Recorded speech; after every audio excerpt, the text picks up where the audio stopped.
Hello, everybody. It helps if I unmute myself. How's everybody doing today? Welcome to another Friday Night Comics. Hope you're ready to talk some pop culture and whatnots. Let's see who's in the chat. Hey, tall person, Merle, Shroom, Random, Old Guy. How you guys doing? Oh, I suppose I should probably tweet this out, shouldn't I? It's a beautiful Friday here in the swampy state of Ohio. How's it with you guys? Anything exciting going on?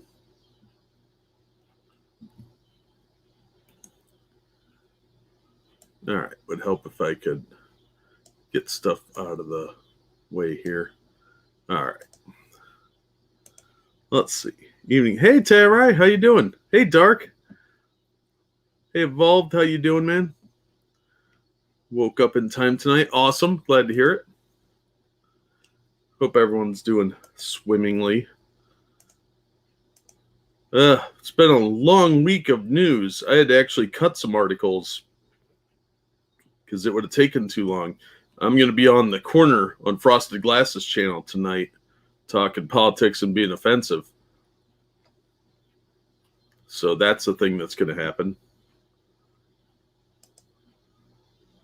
And then we'll probably wrap up in time for Monkey in the morning. If not, Monkey might be streaming against us. That's not a big deal. Come on. I just want to tweet this. Come on. Come on, internet. Come on, computer. You can do it.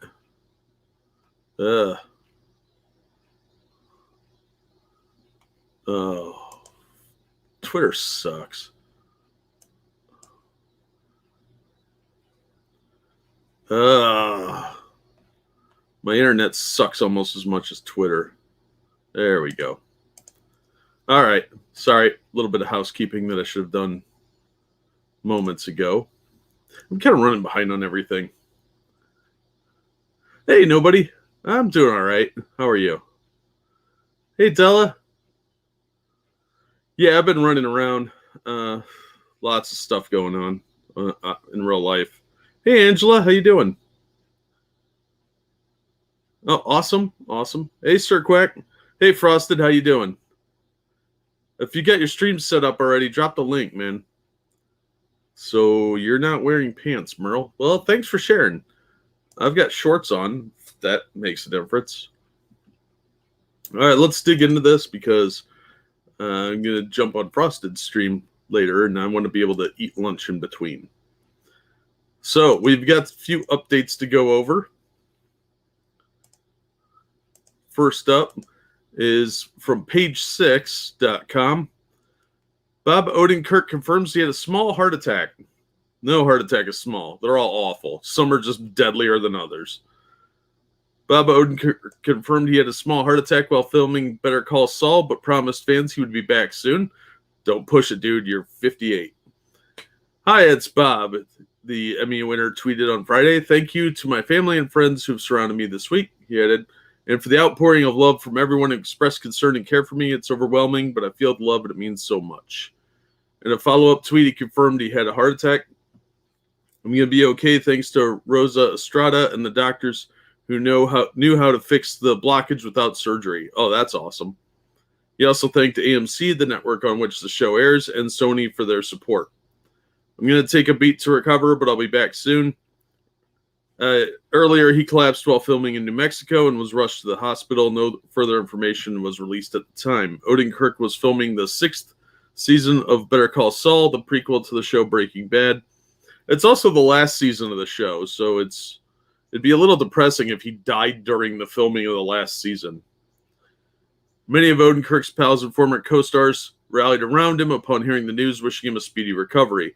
On Wednesday, Odenkirk's son Nate updated fans, tweeting that he's going to be okay. David Cross, who worked with him in the 90s on the series Mr. Show with Bob and David, also gave an update on Odenkirk's condition on Friday. Just got off the phone with Bob, and he's doing great, joking and jabbing and joshing. That's a weird sentence.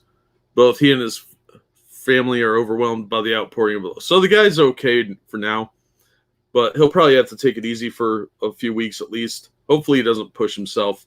But this is good news. I'm glad he's okay. It could have been a lot worse. So, little update there since we talked about it briefly.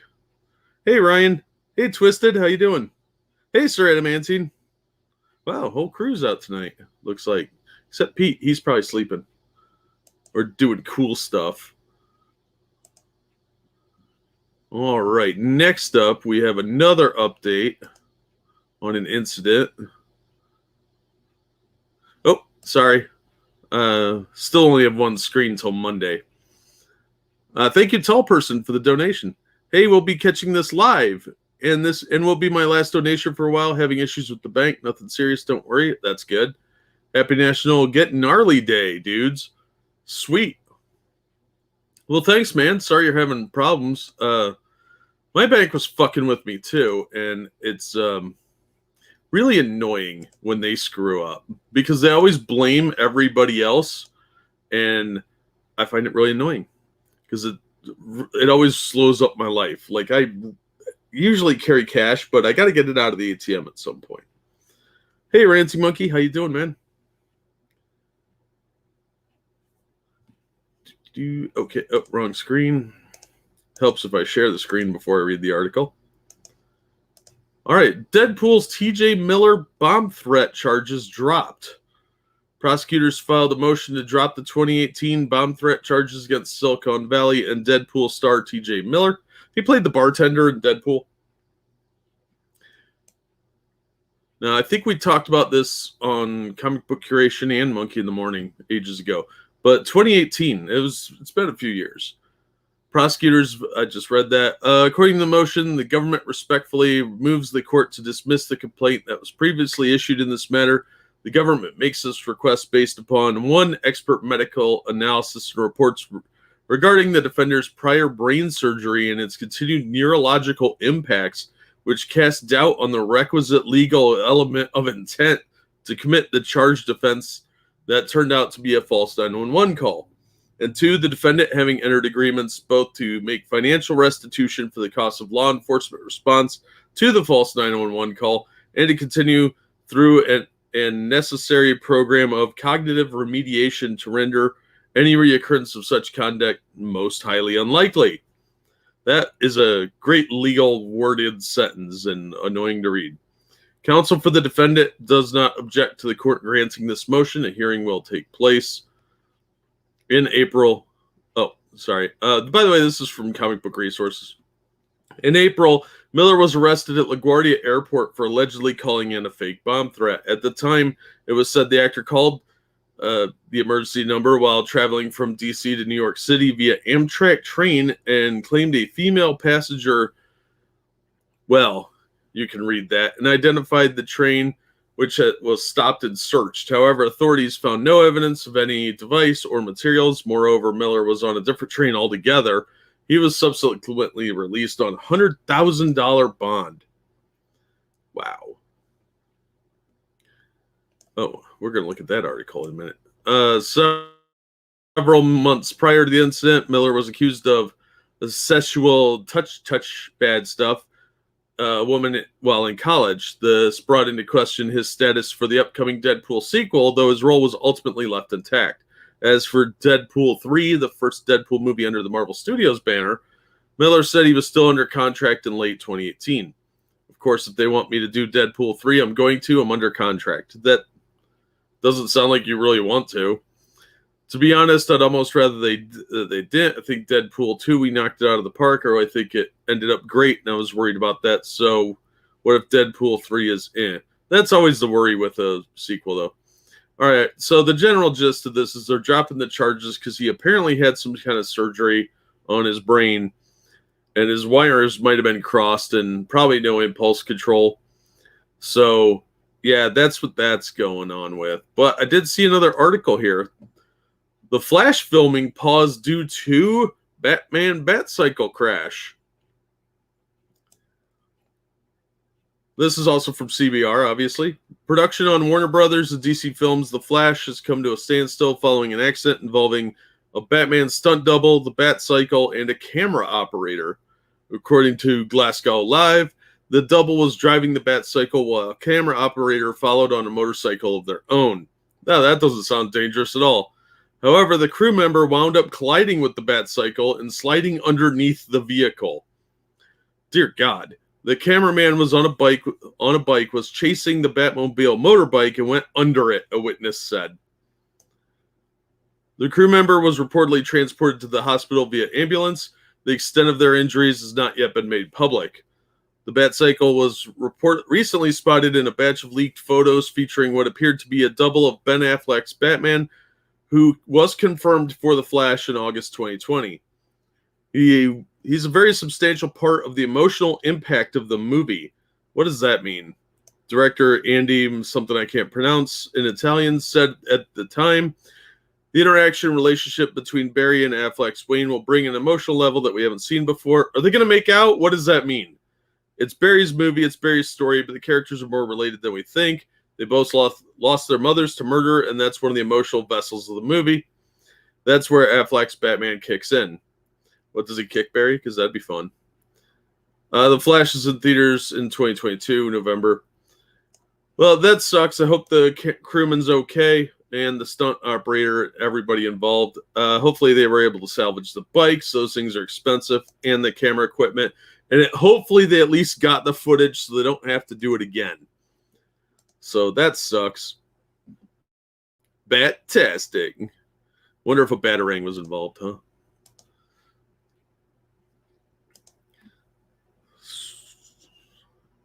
Got thrown under the Batmobile.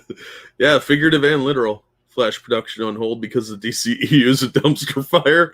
Yeah. You know what's sad is this Flash movie, as awful as it sounds, and it's going to be all about Supergirl, it's probably going to be better than the Matt Reeves Batman with Robert Pattinson. That sounds like a disaster.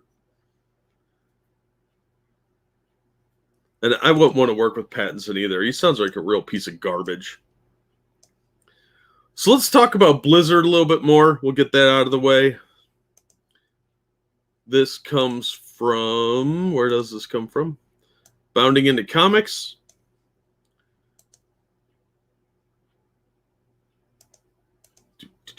Buttons are hard. God of War director David Jaffe blames white privilege of former Blizzard staff for recently alleged failings of Activision Blizzard. This is just from today. Angered by recent allegations of bad touching and harassment leveled against Activision Blizzard as part of a wider gender discrimination lawsuit filed against the company by the state of California, God of War game director and God of War 2 creative director David Jaffe recently shared his own opinions that the developers' failings are the result of former Blizzard staffers' white privilege. Oh, look at that guy. He's like a homeless male feminist, isn't he? He should dye that beard pink and then get a Brazilian accent because he worries me. On July 26th, in the wake of the aforementioned allegations being made public, Jaffe published a video titled, "I suggest you reject this evil company," to his personal YouTube page, wherein the veteran game developer took time to express his absolute outrage toward the lawsuit's obscene claims. Ooh, look at those two. They're judging me. Oh, is he making the soy face? Yeah, he is. He's making the soy face up here. Oh, that's pathetic. And these stock footage, like she looks like she caught him looking at pictures of another girl before her other boyfriend came over. Messed up. Declaring in its opening few moments, "I am a male feminist. I am a progressive. I'm just angry, man." No, that... well, first of all, never trust a male feminist. Progressive might as well mean communist now, and angry man is probably because you're a male feminist. The angered developer proceeded to explain that one of his main issues with the entire Activision Blizzard situation were the apologies given by former Blizzard CEO Michael Morhaime and Diablo co-creator Chris Metzen, as Jaffe found their responses to be representative of the two men's white male privilege. Oh, triple evil.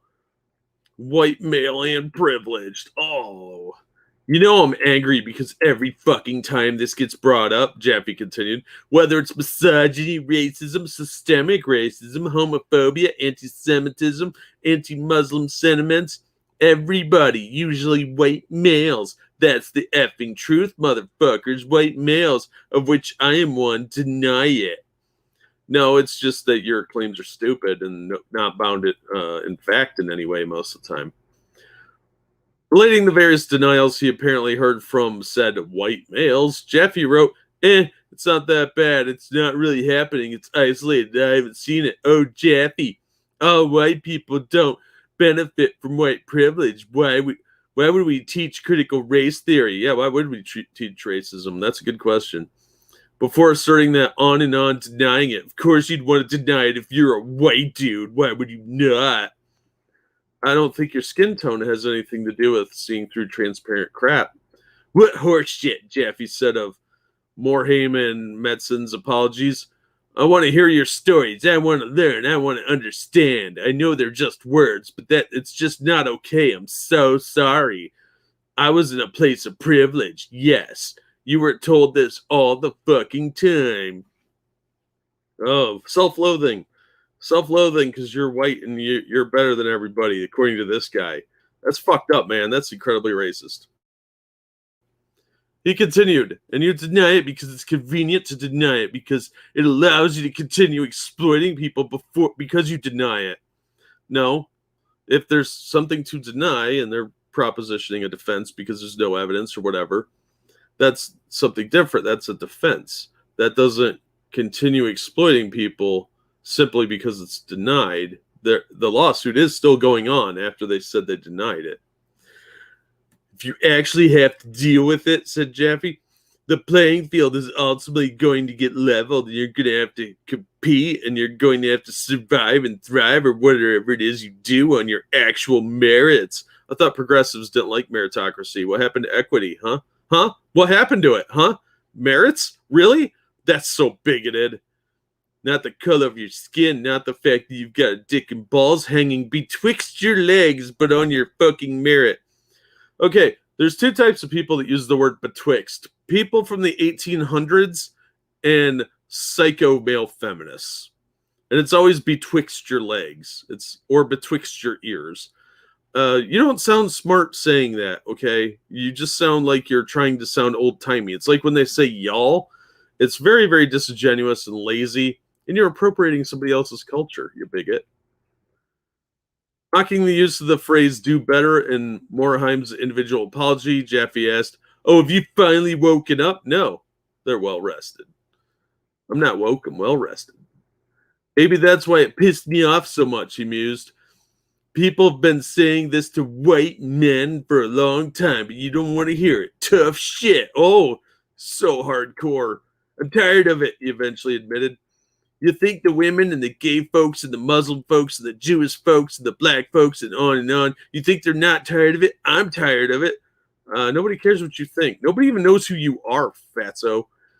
In conclusion to his video, Jaffe recommended that anyone who did not believe in the Western video game industry writ large did not have an issue with bigotry and discrimination either go to therapy, find someone you could talk to, or read Stamped from the Beginning by Ibram X. Kendi, an award-winning book about systemic racism in America.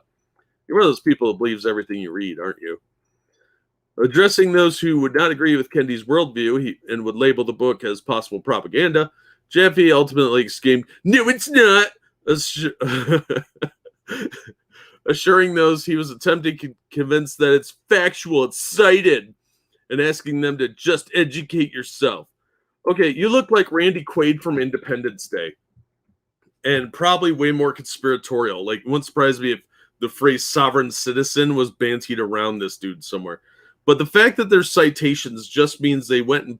I can cite Bob Cooper's book on a pale horse, and it's one of the most bonkers batshit thing you'll ever read. That doesn't mean it's factual. That just means I cited where I got my information. You have to go and investigate this stuff for your own on your own. And this guy is a fucking nut job. Look at him. Evil Santa Claus here. What do you make of Jaffe's take on the Activision Blizzard lawsuit? I think it's baby brain and smooth brain. I do like that they put this article out because I have no clue who this clown is otherwise, and I don't really care. He looks like a fucking lunatic, and he sounds like one too. And he definitely is bought into the progressive narrative. And look at him trying to look all tough here, like, oh, I'm so woke. I got a Buddha statue and everything. Ugh, you're disgusting. White male privilege had nothing to do with the fact that somebody may have done some naughty things at work, okay? That's creating an excuse for them. You might as well just say demons did it. It's the same kind of nonsense. That's not an excuse. It's not a reason. Don't give them a dismissal, because that's what that is. You're giving them an excuse to not take personal responsibility by saying, well, it was my white privilege to do so. Oh, thank you, Dark Resurrect, for the donation. I don't listen to these people. They literally changed Kratos' whole thing of Spartan rage to a bad thing because of toxic masculinity in the last God of War game. Fucking sad. Yeah, that's dumb. I only played the first one a little bit, and I didn't much care for it. It wasn't my thing. It was just too, I don't know, didn't do it for me.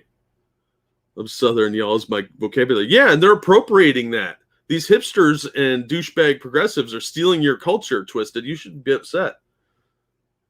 Douche canoe, absolutely. Great word for him. Why are you listening to the ramblings of this idiot? Because it's funny and he's stupid. That fuck guy, that Kendi is awful. Yeah, I flipped through that book for like half an hour at Walmart. I might pick a copy up from the dollar bin at a bookstore one of these days, just to laugh at it and see what people's mindset is, because a lot of people are citing these books now. It's pretty important we look into it, buy it used, obviously, and get it cheap. But it's a good idea to know what your opponents are reading, because this is forming a lot of information out there. And the fact that he cited Ibram X. Kendi for his source for why these guys have white supremacy is insane. He looks like Randy Quaid now. Yeah, like cross between Randy Quaid and a hobo pooping on San Francisco sidewalks. That's a book that says if you deny you're racist, it's proof you're racist. Yep.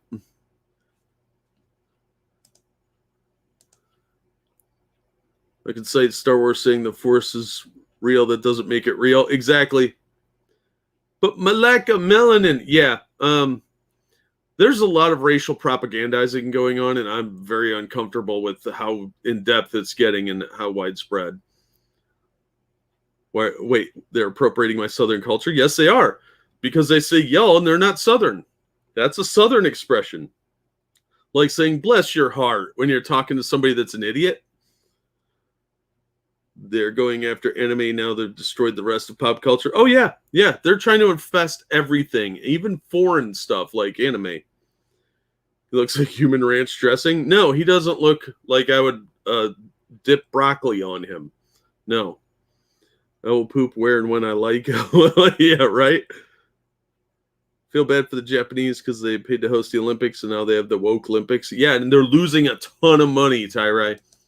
There was an article about that apparently they underbid, and because it got delayed, it ended up costing them a ton of money. Like they're losing $20 million, I think it was. There's some good articles on it, but that's for a different stream. Let's talk about Batman. Wait, didn't they learn not to mess with the South? I mean, now we have the superior firepower. Yeah, well, Portland is feels a little emboldened these days. All right, let's talk about Batman and his secret identity for a minute, because this is something that kind of makes me mad. Yeah, that's probably true, Random. Everybody does seem to lose money. But it is very prestigious to host the Olympics, and it's really cool that it's on the home turf or whatever. All right, this is from Bleeding Cool. Yet another rando knows who Batman is.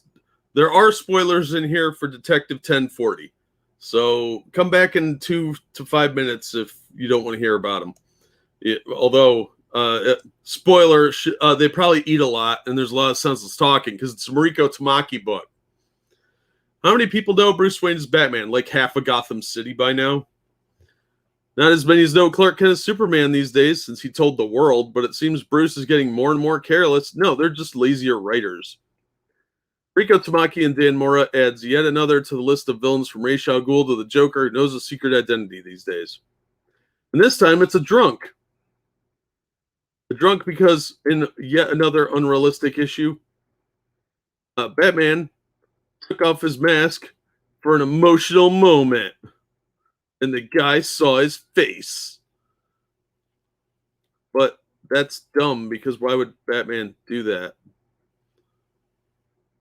Stupid.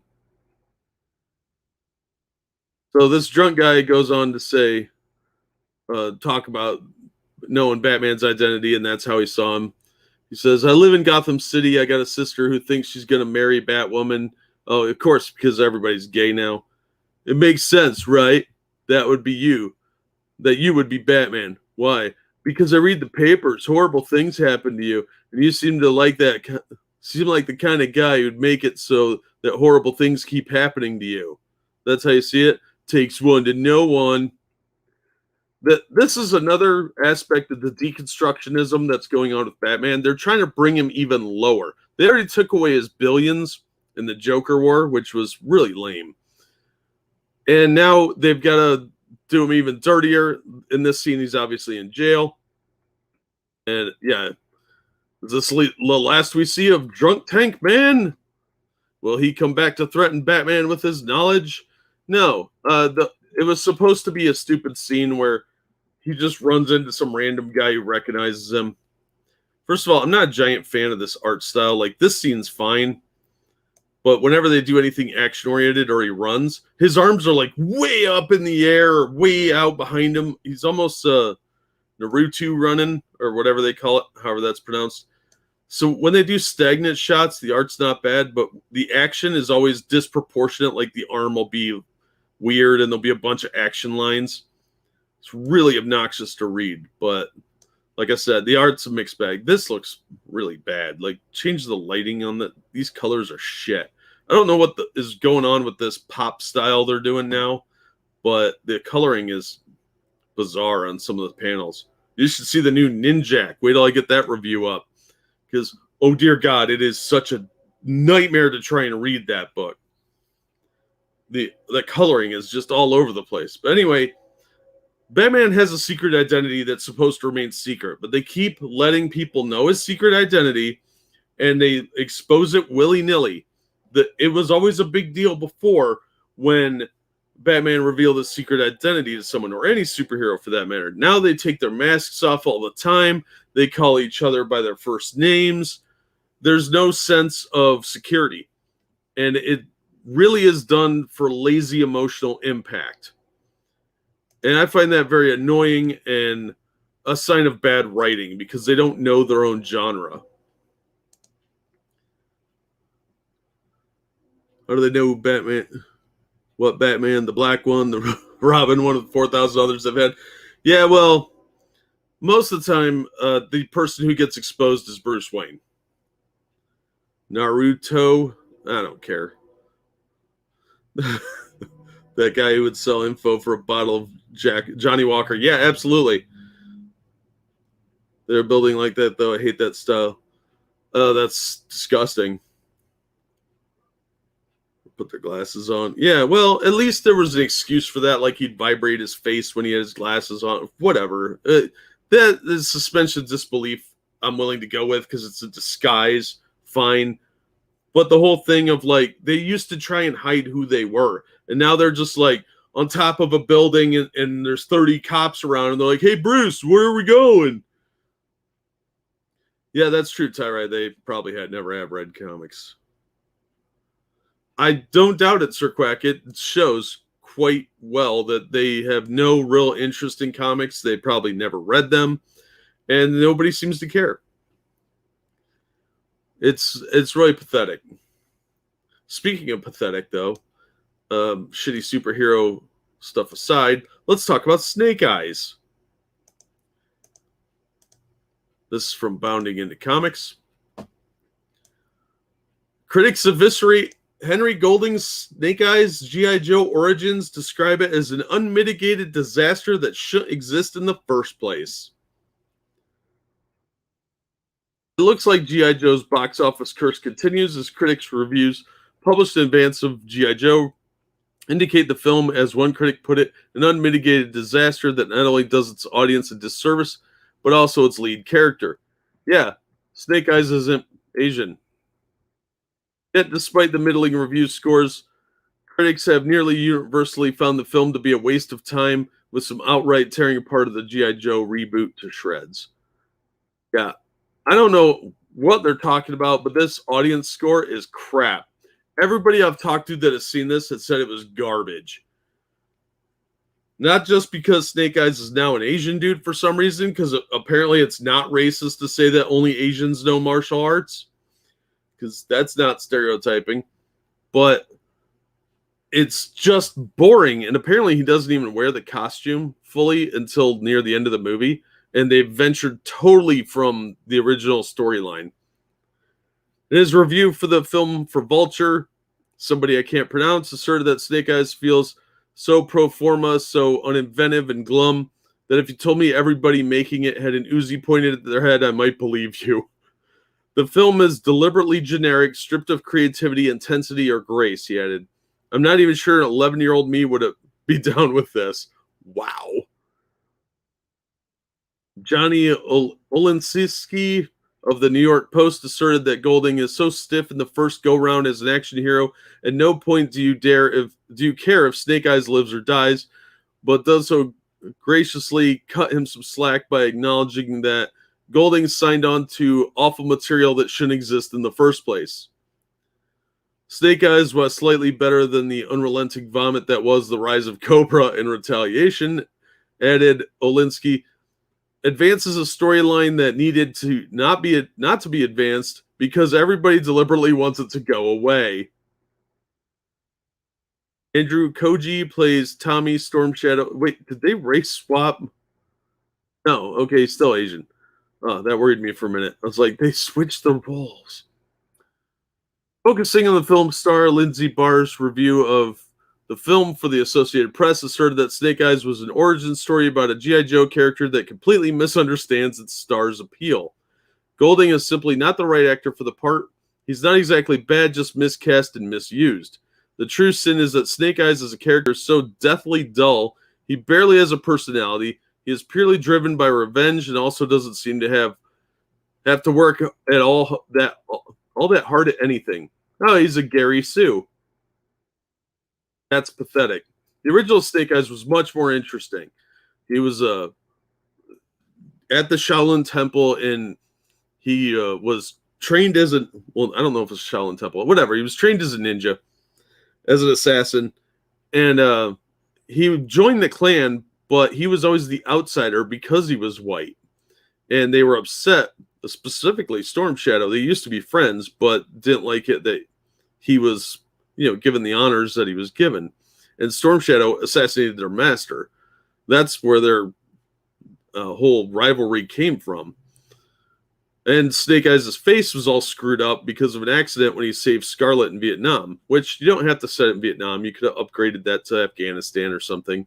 But he saved Scarlett when two helicopters collided, and he caught a big blast of the face, and it disfigured his face and made him mute, which was part of his character trait.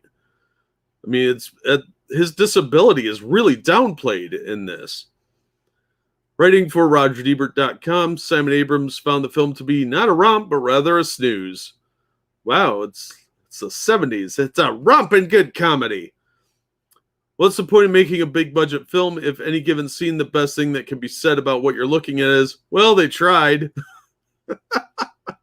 Going through the motions is also not always the worst filmmaking sin, but it is kind of is in a big budget spectacular that only ever looks adequately staged and blocked. Okay, that's pretty harsh. Yeah, that looks like a TV scene. Describing the film as a pointless sequel, in the headline of his review for The Wrap, William, something I can't pronounce, observed that the film took Snake Eyes' iconic backstory and transformed that saga into a dispassionate and mediocre action movie. Yeah, pretty much. The drama is muddled, the action is murky, and the storyline can't help but get goofier and goofier until by the end, every attempt this movie makes to ground the G.I. Joe series gets blown up. It's hardly the worst film the G.I. Joe series has delivered, but it's certainly the least interesting. The first one, Rise of Cobra, is the worst one. Retaliation, I thought was fun. This chick's hot. Samara Weaving, yeah. She's cute. Good looking chick. Yeah, she'd be good for Scarlett. Feel bad for her. Though he did not author a full review himself, whatever his face from the fellow rap reporter Umberto Gonzalez, following his own viewing, the film exclaimed that Snake Eyes is an unmitigated disaster, a total and utter disregard for the character's history, legacy, and canon. Rock on. He warned his followers on Twitter, as a true fan and collector of the IP for 40 years, this movie broke my heart. What made Snake Eyes cool and mysterious is not in this film. Another Paramount dumpster fire. Yeah, that's what it sounds like. However, the film is not without fans such as Variety's Owen Gleiberman. Oh, Variety. Oh, yeah, it sounded like they could have bought him off. Who personally thought that Snake Eyes probably about as good a movie as you're going to get that has the words G.I. Joe in the title. That's insulting, because it seems to have very little to do with anyone's conventional idea of G.I. Joe. A bunch of special forces guys that fight terrorists? I don't know. That seems like you could make a really badass action movie out of that. Movies now seem stuck in rerun mode, wrote Gleiberman in conclusion to his review. But the pleasure of Snake Eyes is that it succeeds in making a rerun feel almost like something you haven't seen before. Yeah, because it's not a rerun. It's just a trash fire with the dressings of something you've seen before. Similarly, Brian Tumult of USA Today described the film as a satisfying martial arts adventure with two magnetic leads, a heap of lightning-quick swordplay, and the best argument yet for G.I. Joe's cinematic universe. The action sequences also don't disappoint, but from bullet-riddled nighttime car chases to sword fights in the rain on neon-lit Japanese rooftops. See, you make it sound cool, but I've seen the trailer, and everybody I've talked to that I trust their opinion on has said this is crap. Even when Snake Eyes' core personal story gets lost a little in the larger global stakes, the film has unrelenting sense of style with a few hints of over-the-top absurdity that act as throwback to the film's Reagan-era Saturday morning cartoon source material. That is not what anybody has told me. Pico, what? Okay. So this is in theaters. Have any of you guys seen it? Because I'm intrigued to see your thoughts on it as well. But from those reviews, they're not positive. Not everything has to be live action. The last time they did that, we got Cobra Law.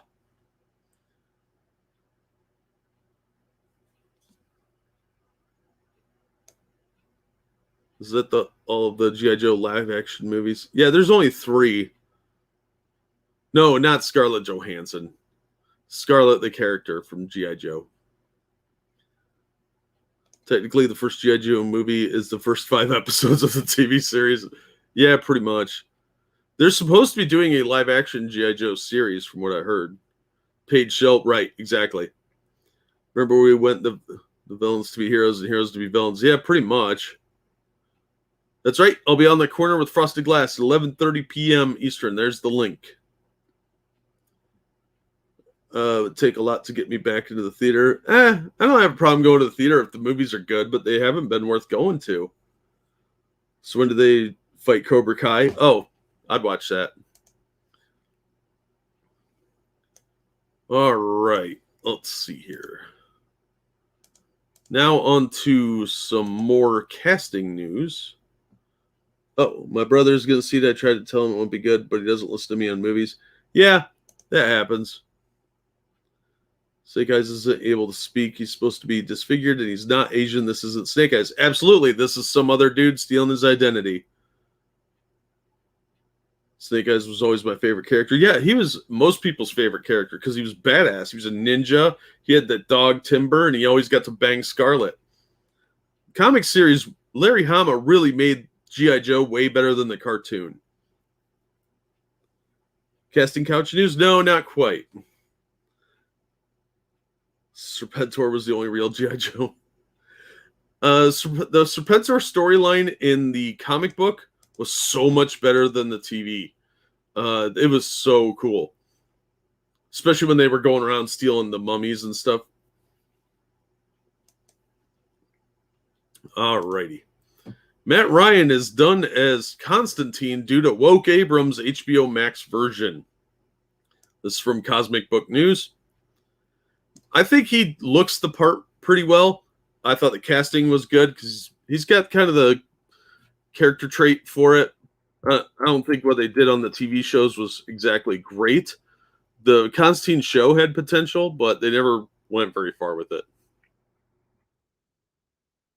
In what should come as no surprise, Matt Ryan is going to be done playing Constantine on DC's Legends of Tomorrow, which of course is due to the woke J.J. Abrams HBO Max version that is in development. Today it was announced during a Comic-Con at-home panel that Matt Ryan will be wrapping up his arc as Constantine in the current 6th season. However, the good news for fans is that Matt Ryan is not leaving the show, but as revealed, Ryan will be playing a new character, Dr. Gwyn Davies, an eccentric scientist from the early 20th century who might be the team's only hope next season. As everyone who loves him know, in the end, John Constantine will walk his path alone. The time has come for John to part ways with the Legends of Tomorrow. And for me to part ways with John, said Ryan, I'm really excited to be creating this new role for the show and having some fun with it, discovering how this new character fits in and causes some trouble for the Legends. Matt Ryan first played Constantine in the NBC series that aired back in 2014 and has played the character since season 3 of Legends of Tomorrow and voiced the character in various DC animated films. Regarding the J.J. Abrams version, Deadline confirms Matt Ryan as Constantine is now being phased out of Legends of Tomorrow due to the reboot for J.J. Abrams' HBO Max, as the new Constantine will likely be a character of color. Another race swap, and this guy's losing some work for it. Yeah, he's still going to be on the show, but they have to have him cast him in a different character. J.J. Abrams reinvented Constantine, huh? Additional details of the Abrams version offers the series will be a darker reinvention of Constantine. Oh, that sounds racist.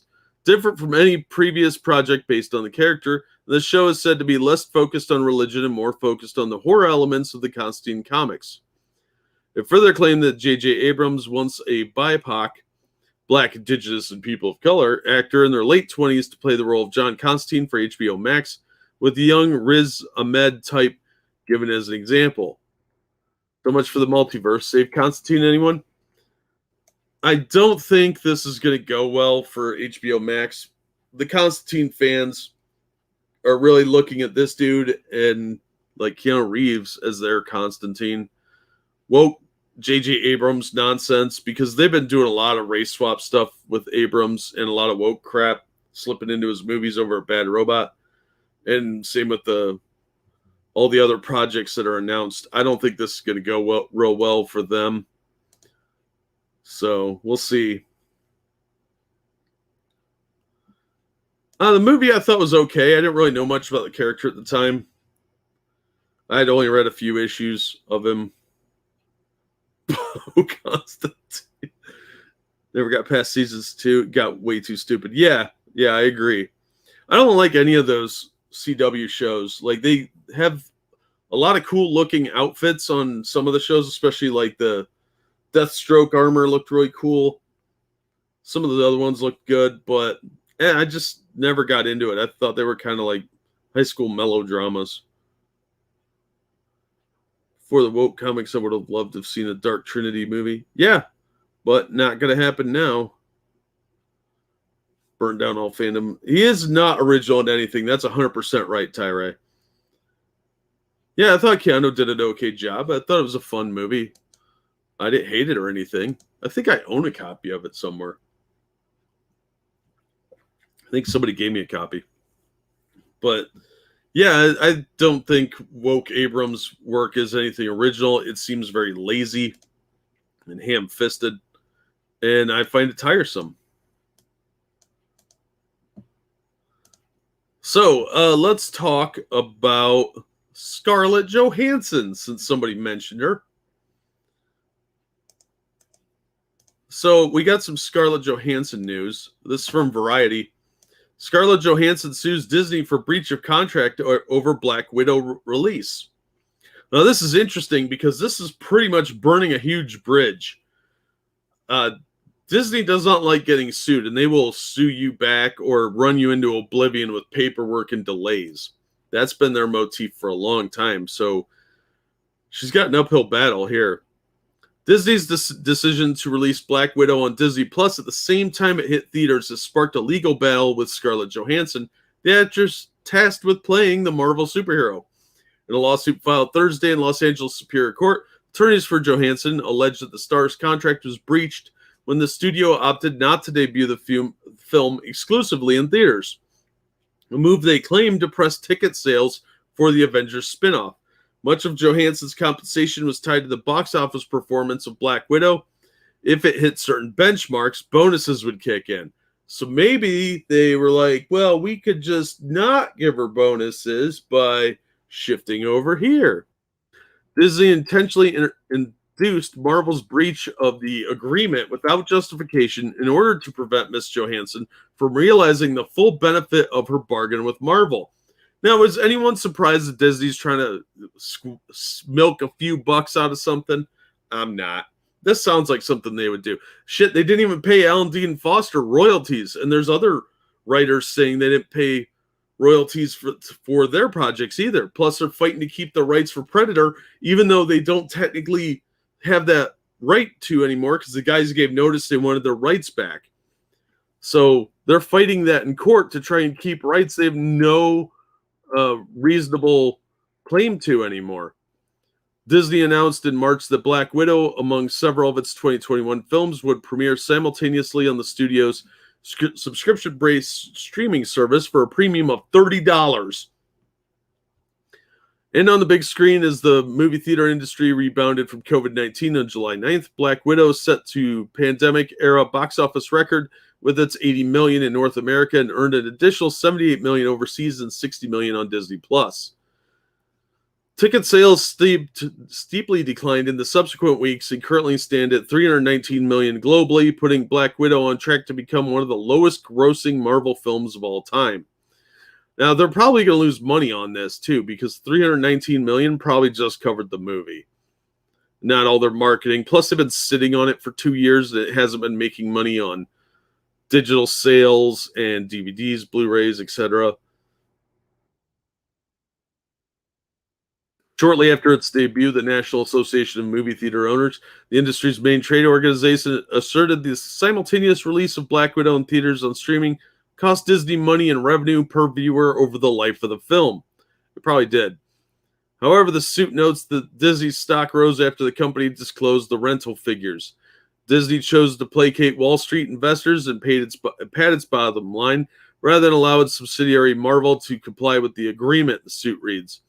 To no one's surprise, Disney's breach of the agreement successfully pulled millions of fans away from the theaters toward its Disney Plus streaming service. Yeah, absolutely.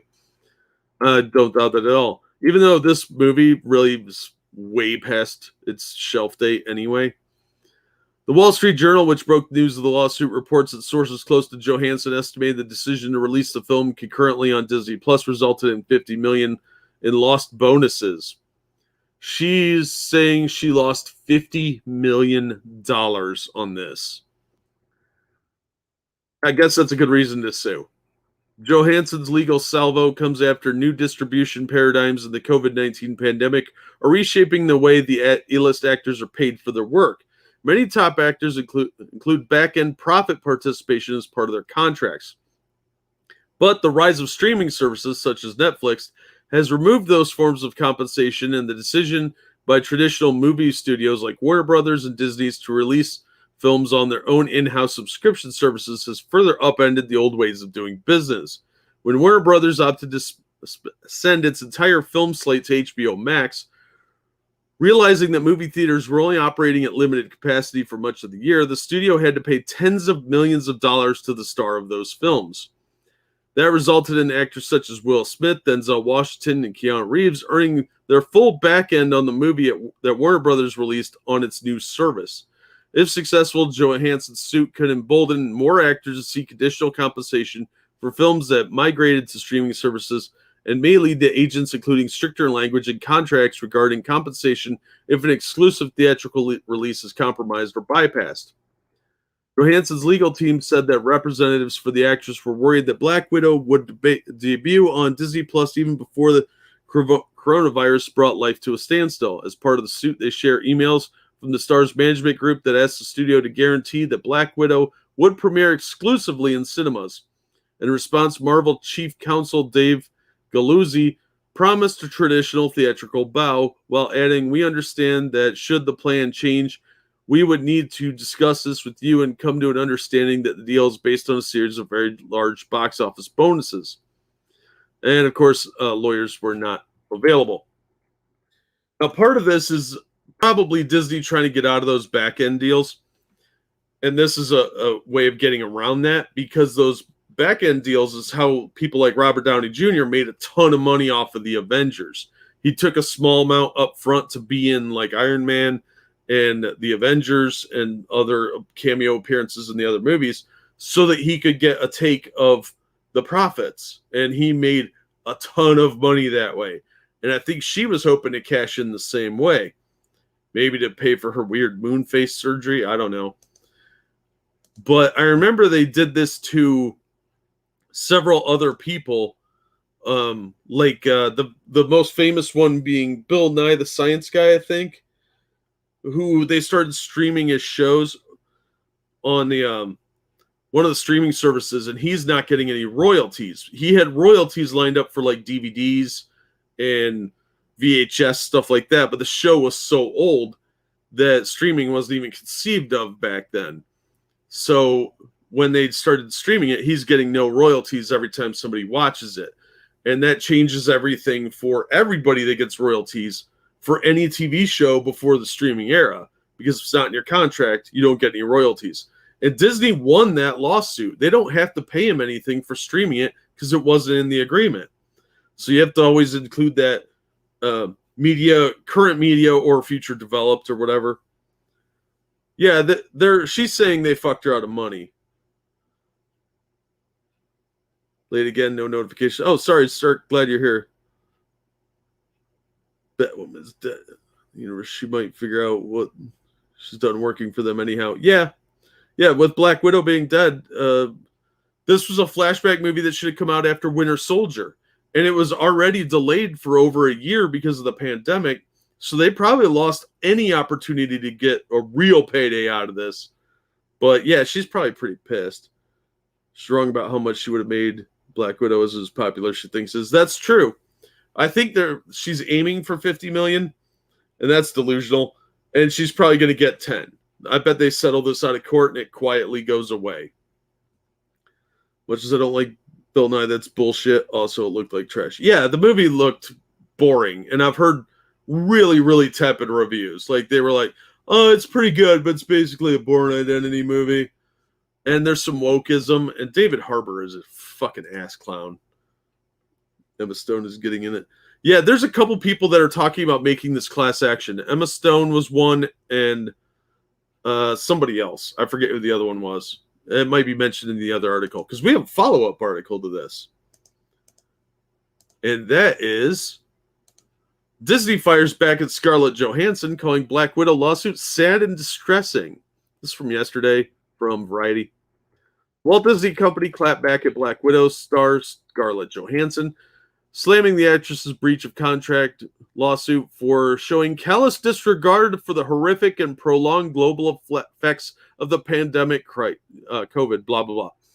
In court filing on Thursday, Johansson said Disney's decision to send the Marvel movie to Disney Plus at the same time it was released in theaters cost her millions of dollars of back-end compensation. Blah, blah, blah. There's no merit whatsoever to this filing, Disney said in an unusually fiery statement. The lawsuit is especially sad and distressing in its callous disregard for the horrific and prolonged effects of the pandemic. The company went on to state that the star has already received $20 million for her work and argued that the release of Black Widow on Disney Plus with Premier Access has significantly enhanced her ability to earn additional compensation on top of the $20 million she has received to date. Disney did not provide him for any information about whether or not Johansson's pact was renegotiated so that she could share in the streaming rental revenue.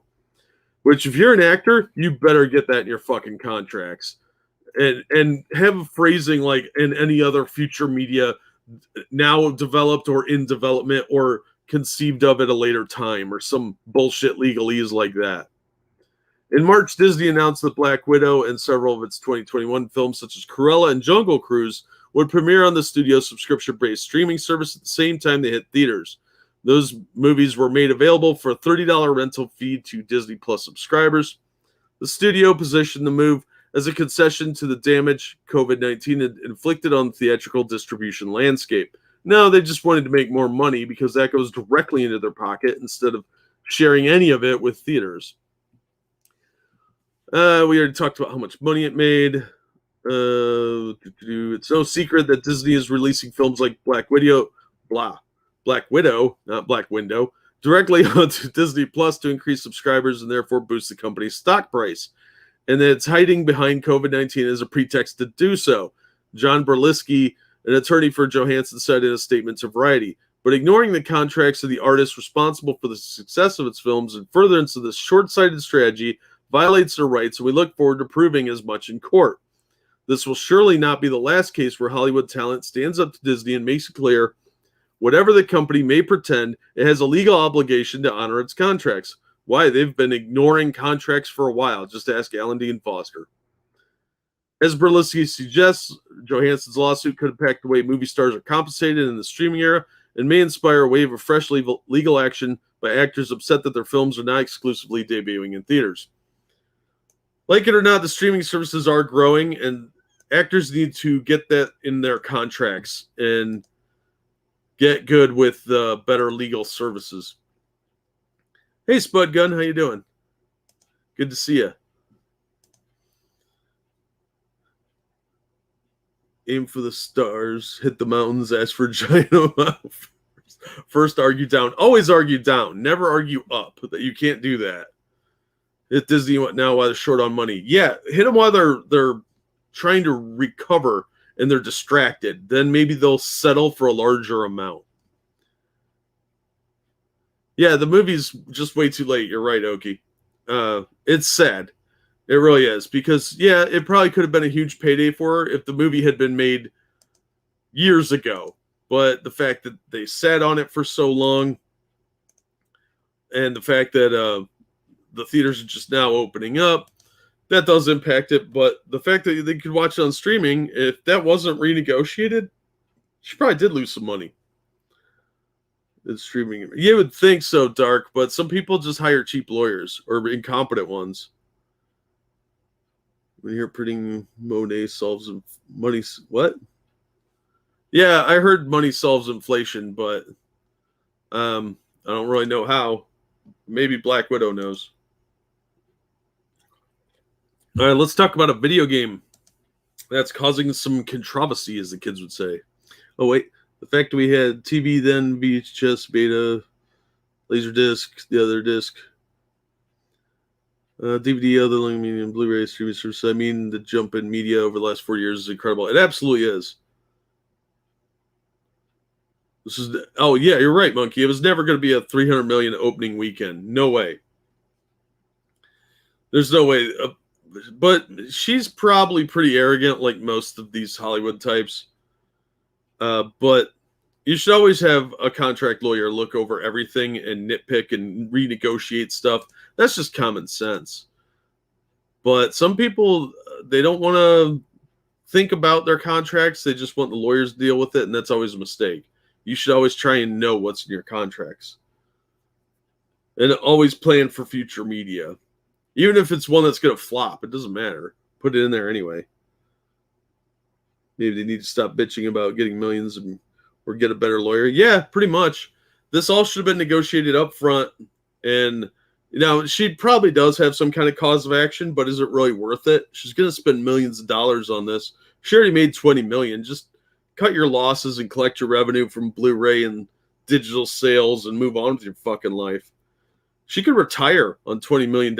I could live my entire life and never spend all of that $20 million just by living relatively modestly on like a middle class income.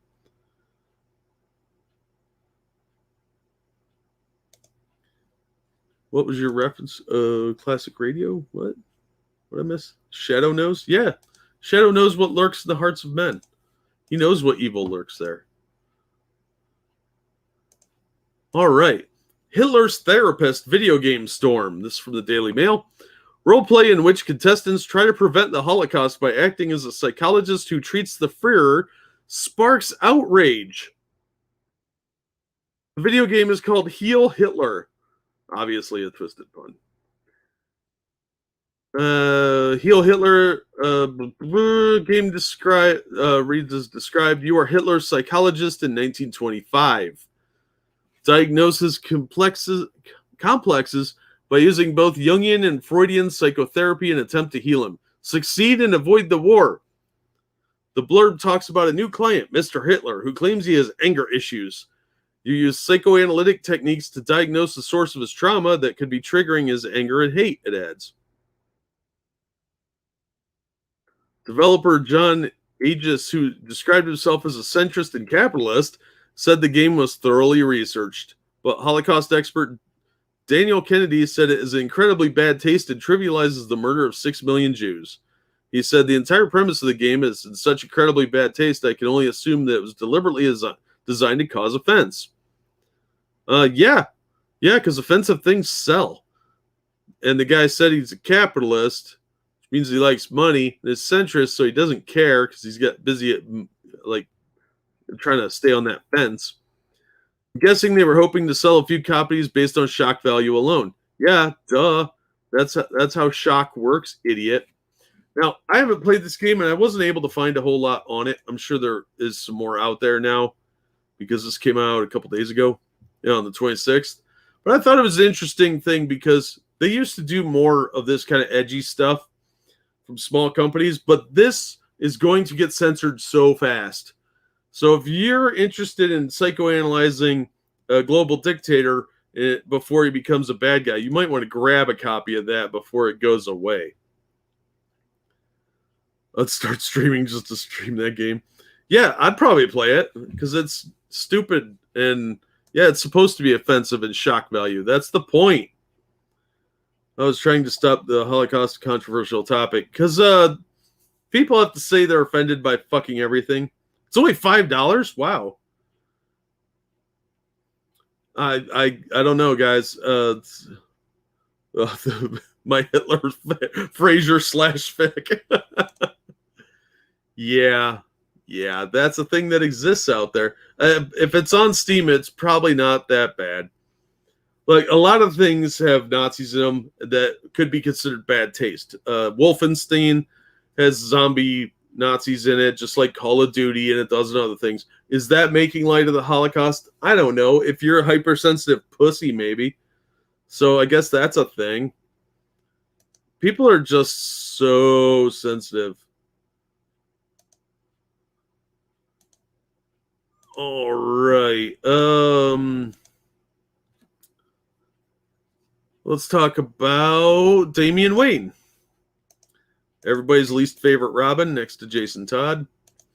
Tom Taylor's words in Damian Wayne's mouth in Superman, Son of Kal-El. This is from Bleeding Cool. Superman, Son of Kal-El is the new ongoing Superman series that canceled the regular Superman book and made his son, Jonathan, the new Superman, because they're replacing Clark Kent and moving him over to Action Comics, where he's off-world dealing with a bunch of nonsense shit nobody cares about, because Bendis sucks. At the San Diego Comic-Con at-home Superman panel, writer Tom Taylor talked about this week's new comic book, Superman, Son of Kal-El, with a Jonathan Kent taking his father Clark Kent's place. And Taylor said the character would have a new costume. Yeah, it's kind of stupid looking. What we've seen on the cover of issue 1 will change. So yes, Superman, our Superman, John Kent, will be getting a new look. He's your Superman because he's a fraud. He's not Superman. Okay, but not in issue 1, it seems. That still keeps the same look, and for now, so will Damian Wayne too. And Tom Taylor's explanation in the panel echoes some of the words in the first issue out tomorrow, especially Damian Wayne. This is the issue that came out this week. Especially Damian Wayne, who Taylor assures us isn't going anywhere. So he's a sidekick. So here's some dialogue that shouldn't it really be a red flag as to what you can expect from this book. I get what's bugging you. There's nothing heroic about serving the status quo. I mean, there's a reason I'm a vigilante and the son of a billionaire. Idiot. Panel later. Exactly. It's easy to punch a ninja. Punch a ninja. A little harder to punch the climate crisis, inequality, the erosion of a free press, and the rise of demagogues. Orange Man bad. This is actual dialogue from the book, by the way. Easy enough to punch a space robot, but it's harder to punch social inequality or the climate crisis. I tried, it just doesn't work. It's going to be questions that he's going to be asking, and we're going to fill in a cast of characters that help around him, help him answer that. Damian isn't going anywhere for people who fear that. Thanks, Tom, you're a douche. Here, I want you to watch something. It's an underground stream called The Truth. They report what others are too afraid of. Oh, no, that's called Alex Jones. I have to go.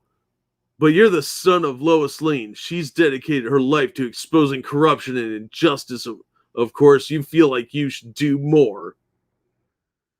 What separates the John Superman from his father, the Clark Superman? He's a different person, and he hasn't been raised by the Kents.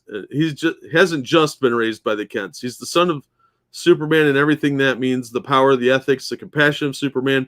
But he's also the son, and this is really important, he's the son of Lois Lane, who they've basically made into a communist and like a journalist wet dream. It's the Jim Acosta of fictional reporters. It doesn't say it in the title, but Lois Lane is one of the greatest champions of truth and the champions against corruption in the entire world. He has everything that his father has, but he also has that fire of Lois and that desire to do good. And here he is looking all smug and pompous. Just kidding. Truth, justice, and a better world. You mean the American way? I just want to help. Good. Oh, so cool. He's the son of one of the greatest journalists on earth, and that informs a lot of who he is and his character, too. So the premise of Superman, son of Kal-El, is truth, justice, and a better world. There's a moment where he realizes he doesn't just want to fight the symptoms. About having that much power and trying to work out what to do with it. He could be a person for change, or he could be a person that props up the status quo. And a lot of our stories come back from him possibly overstepping a little, and the powers that come in to stomp him back down. You mean the man? Oh no, Orange Man bad. Jonathan says, I know I do, I just don't want to overstep and make people nervous. To which Damian replies, there are some people in this world who could do with being a little nervous. What do you want to do with that? What do you want that symbol to stand for? Oppression, apparently. So yeah, this is getting super woke. All this crap about climate crisis and inequality and all that shit. Tom Taylor's been writing that in comics for ages. And DC has been getting really woke lately, and this is just more evidence of it. Sadly. Thank you for the donation, Cigar Chomping Penguin. Speaking of the Shadow, don't bother with the new novel. It's so bad I literally stabbed my copy. Wow. James Patterson and Brian Sitz can eat my whole asshole. Well, thank you, Cigar Chomping Penguin. It looked like it was really bad. I'm not surprised. It's really sad. Coming next week, Superman takes on the Kulaks. Sadly, that's probably what's going to happen. I'm attempting to make coffee, so if you smell smoke, it's just me. That's fair. So Justice Lords all over again, but this time they see them as the true heroes. Yeah, absolutely. They absolutely do not see anything wrong with what they're doing because they all live in little bubbles. They don't interact with people that believe differently than them. And that's a real shame because you can learn a lot from people that are different than you. And most people are going to be at least a little different. But if you're in an echo chamber, you're not getting exposed to new ideas, new philosophies, new movies, even entertainment, music. There's lots of things that you'll miss out on. So it's nice to have people you disagree with a little bit around at least. But some people are closed-minded, and Tom Taylor is an ideologue. He's not even American, and he's talking about all this crap. All the systemic problems in America. Dude's Australian. Why don't you talk about your authoritarian government over there doing your little raids on people that don't wear their masks or talk bad about the coof? So deal with your own problems, dude. Leave ours alone. We got our own problems and we got our own idiots around here. All right, let's talk about Frank Miller. Get that out of the way because that made me mad. Frank Miller dropped from Thought Bubble over Islamophobia controversy. This is Comic Book Resources. Look how old he looks. Do you have a stroke, I wonder? Because it kind of stands like you did. The popular United Kingdom comic book convention Thought Bubble recently announced that Frank Miller will no longer be part of the upcoming convention following a great deal of social media criticism of the decision to have Miller be a featured guest. The criticism ramped up when Shortbox publisher Zanab Akhtar announced that she would be pulling out of the show due to Miller's presence. Oh my God, because everybody knows who you are or cares. As Akhtar felt the show did not address her concerns about what she found to be Islamophobic rhetoric in Miller's work, particularly the controversial 2011 graphic novel Holy Terror, Reaction to 9/11, that most critics find highly Islamophobic. Oh, fuck right off. First of all, nobody knows who this lady is. The Shortbox publisher? Who the fuck are you? I've never heard of you, and I've been reading comics for a very long time, and I read a lot of comic books. I've never heard of you. You know who I have heard of? Frank fucking Miller. The man that saved Daredevil and reinvigorated Batman. Fuck right off, bitch. Pressure introduced following Akhtar's decision to not attend the show eventually led to an announcement that Miller would no longer be a guest. Which is dumb. Nobody's coming to see this crazy bitch except a handful of her loyal zealots, but tons of people are going to come see Frank fucking Miller. He should set up a little booth right across the street from this thing and not charge anything, just sign autographs and have like a charity donation thing and raise money for that and donate it to some right-wing cause to stop immigration into the UK or some nonsense like that. Miller's involvement was first announced in early June with the poster for the November 2021 convention. See, he's right there, the top guest. Fucking Frank Miller. Joelle Jones, she's a talented artist. I'm not sure who Christian Ward is. Never heard of. Matt Ferguson, I've heard of.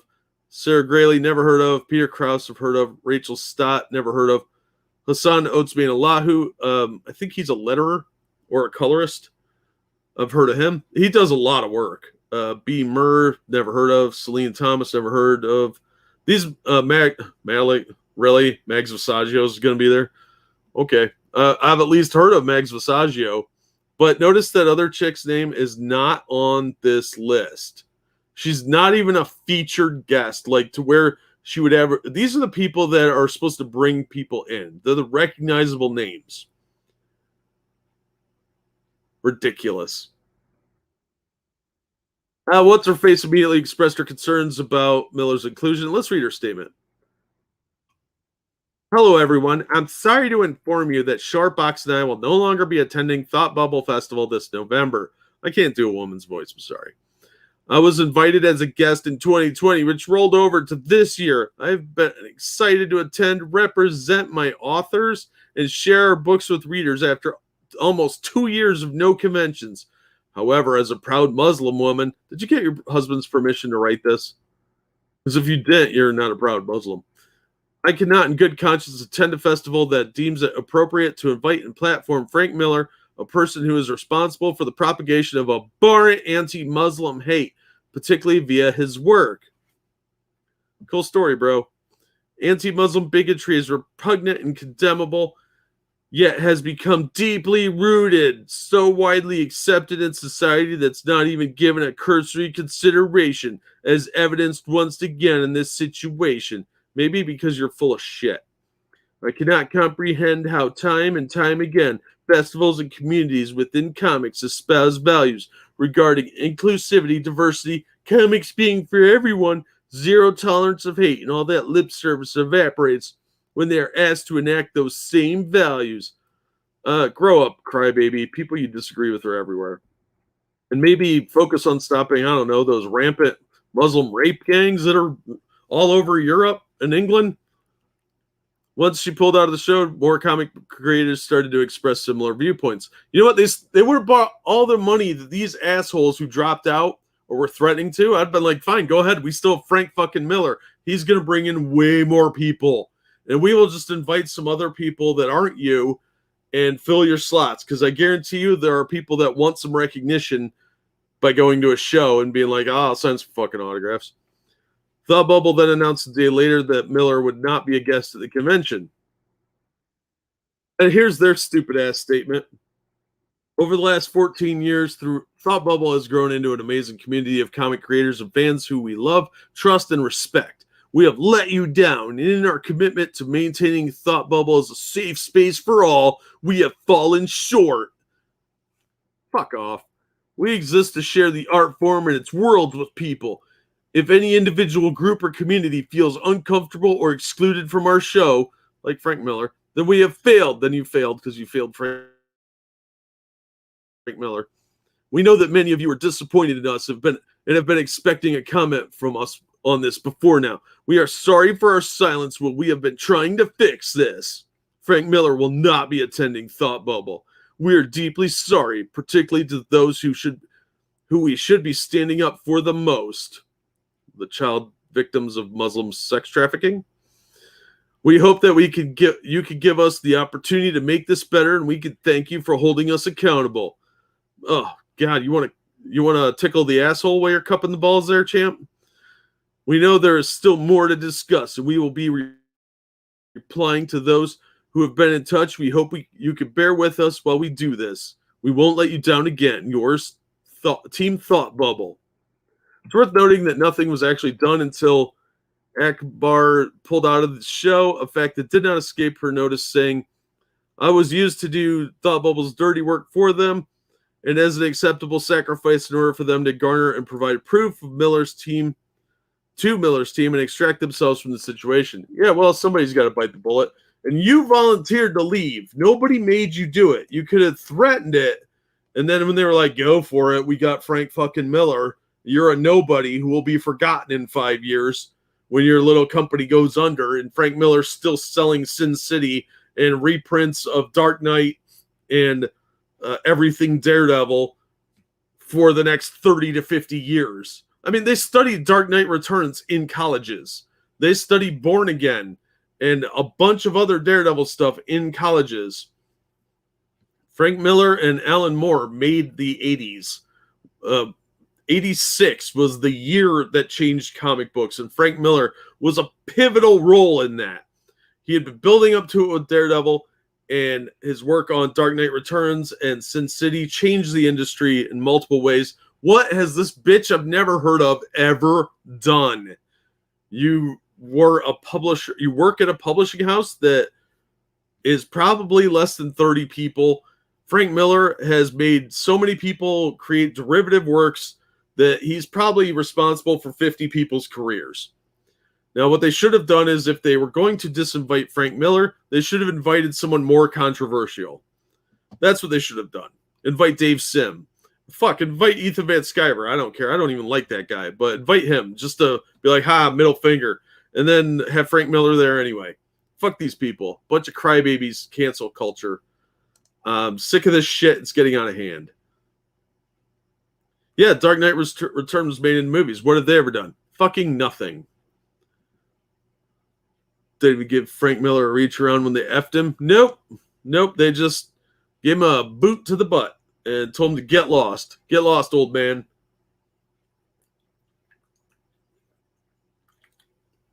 It's disgusting. The UK is a fucking mess. Let's do something a little more lighthearted. Nothing but people who upset these guys, right? They should do that. I'm surprised that, see, that's a money-making opportunity that Van Sciver hasn't jumped on because it would be a lot of work. Create a convention and invite only canceled people. Doesn't matter what their politics is, from John Del Rose to Frank Miller to Dave Sim to Six Scale Combat. Everybody. Doesn't matter what they were canceled for. Just invite them. Even Warren Ellis, whatever. Just whoever the cancel mob's going after. Oh, they absolutely will, Tyrai. Make a trail, booze leading the door. Frank will show up. I think he quit drinking. I hope he did anyway. He looks pretty rough these days. Vincent D'Onofrio, Kingpin, rumored for MCU and Hawkeye. This is from Cosmic Book News. They're saying that Vincent D'Onofrio is going to join the MCU, but now the rumor is going around that he's going to be in Hawkeye. The rumor from so-called verified sources via Reddit, trust that for what you will, also offers that the Charlie Cox Daredevil was supposed to make his MCU debut in Hawkeye. I've heard that a few other places, but the scheduling didn't work out. Apparently, Charlie Cox was supposed to go to a convention recently, but ended up having a sudden scheduling issue, and the speculation is from various rumors that he was going to film a part in Spider-Man, whatever the new one is, Far From Home. Daredevil was supposed to be in the MCU, but scheduling didn't work out, so Vincent D'Onofrio's Kingpin will fill that void. Similar to a lot of other rumors, it's also claimed that Charlie Cox will appear in Spider-Man No Way Home. Apparently I'm going to just repeat myself. Interestingly enough, while not touched upon in this rumor, it was recently became known that Charlie Cox had to drop out of appearing at a comic book convention because of last-minute filming on a secret project. So it sounds like something more is planned for Charlie Cox Daredevil. The Reddit further claimed that Hawkeye will air around the release of Spider-Man No Way Home because the two projects share some connections, which is suggested Hawkeye will be released on Disney Plus in November prior to the December release of Spider-Man No Way Home. Also, as many have speculated, if Vincent D'Onofrio does appear in the MCU, expect Kingpin in the upcoming Echo Disney Plus series, which spins off from Hawkeye. Along with Daredevil, Echo, Kingpin, and Daredevil have a history in the comics. Yeah, these guys were great in the show. I thought D'Onofrio is one of the best actors of his generation, most underrated, and his Kingpin, I thought, was fantastic. Great casting. Previous rumors have also offered that the Charlie Cox Daredevil will also be a part of the She-Hulk Disney Plus series, and that additional Marvel TV Netflix characters may be coming to the MCU. Recently, also saw my Comic-Con info from a couple years ago. Near confirmed the mention. That's an awful sentence, you guys. Holy fuck. That Marvel is developing a Heroes for Hire project that will recast Luke Cage and Iron Fist. We talked about that previously. I'll also offer one caveat for fans. Feige could be pulling a bait and switch with Daredevil by having Charlie Cox Daredevil appear as part of the multiverse, but Feige may bring in his own version, as rumors offer Feige wants his own Daredevil. Yeah, I don't have a problem with that, as long as it's good. But Kevin Feige's taking kind of a black eye with this Black Widow thing, and all the woke crap that seems to be going on now. So I'm interested to see some more Vincent D'Onofrio. I like him as an actor, and I thought his performance as Kingpin was fan-fucking-tastic. Canceled Con. Yeah, that would be a great name for it.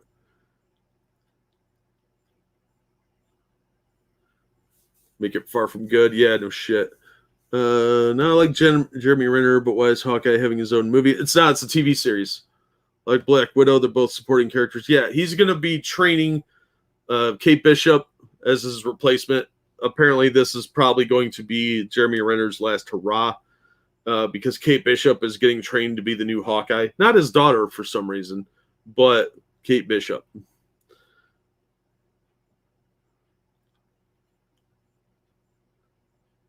Says a supporting care of Heroes for Hire only if they have AOC analog protesting them trying to open in New York. Good one, BG. All right, so yeah, the Daredevil news sounds promising. It looks like they're going to keep some of the people from the Netflix shows and the ones I like specifically. Although I really wish that the guy that played Luke Cage would stay on. I really liked him as Luke Cage. Alan Alda should appear as Hawkeye's dad. Ooh. That's horrifying. Just because he was a Hawkeye before that, isn't it? Not a comic book Hawkeye, but a MASH Hawkeye. A lamer one. When is the America Chavez movie being made? I think she's going to be in the Doctor Strange 2 movie, if rumors are correct. So she'll probably get a spin-off Disney Plus series after that. I know the Miss Marvel series is going to be on Disney Plus. So they're working in all these woke characters that they just kicked out of the comics a little bit. They just shuffled them over to Disney Plus because they obviously you didn't like it, so you're a bigot, so they just had to move them over. You bigots.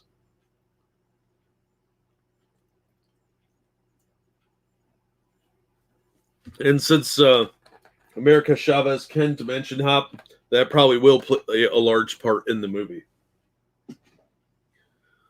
So get ready for Scarlet Witch to be the bad guy and America Chavez to be validated constantly by Doctor Strange. I suspect that's what's going to happen.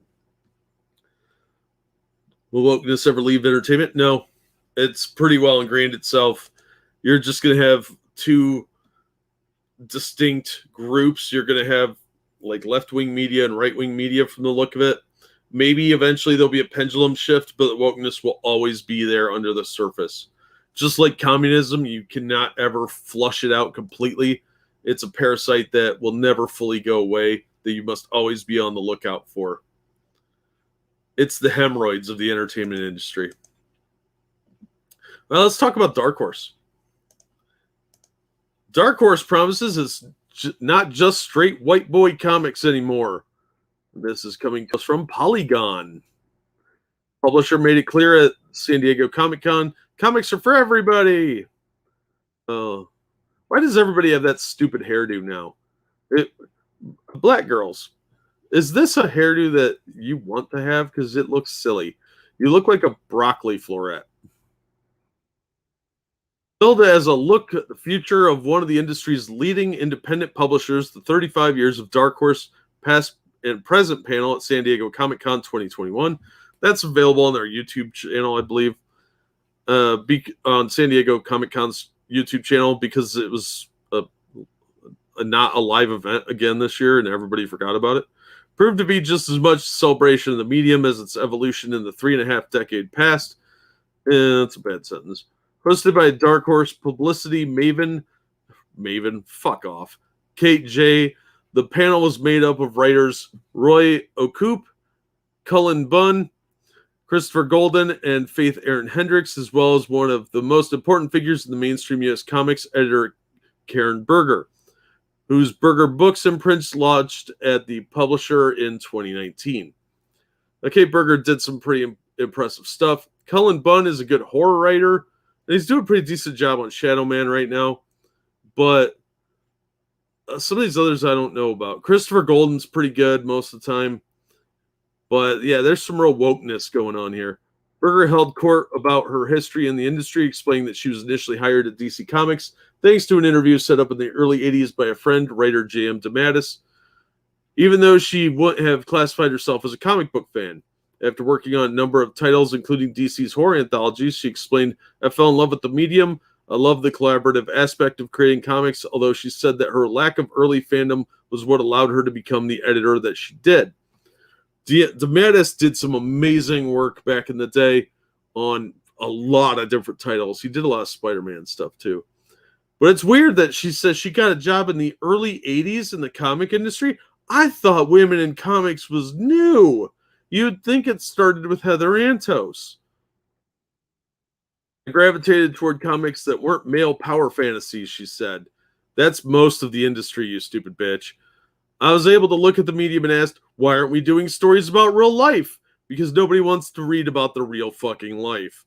And there were romance comics back up until about the 70s, and then they just died out completely because it's largely a male hobby.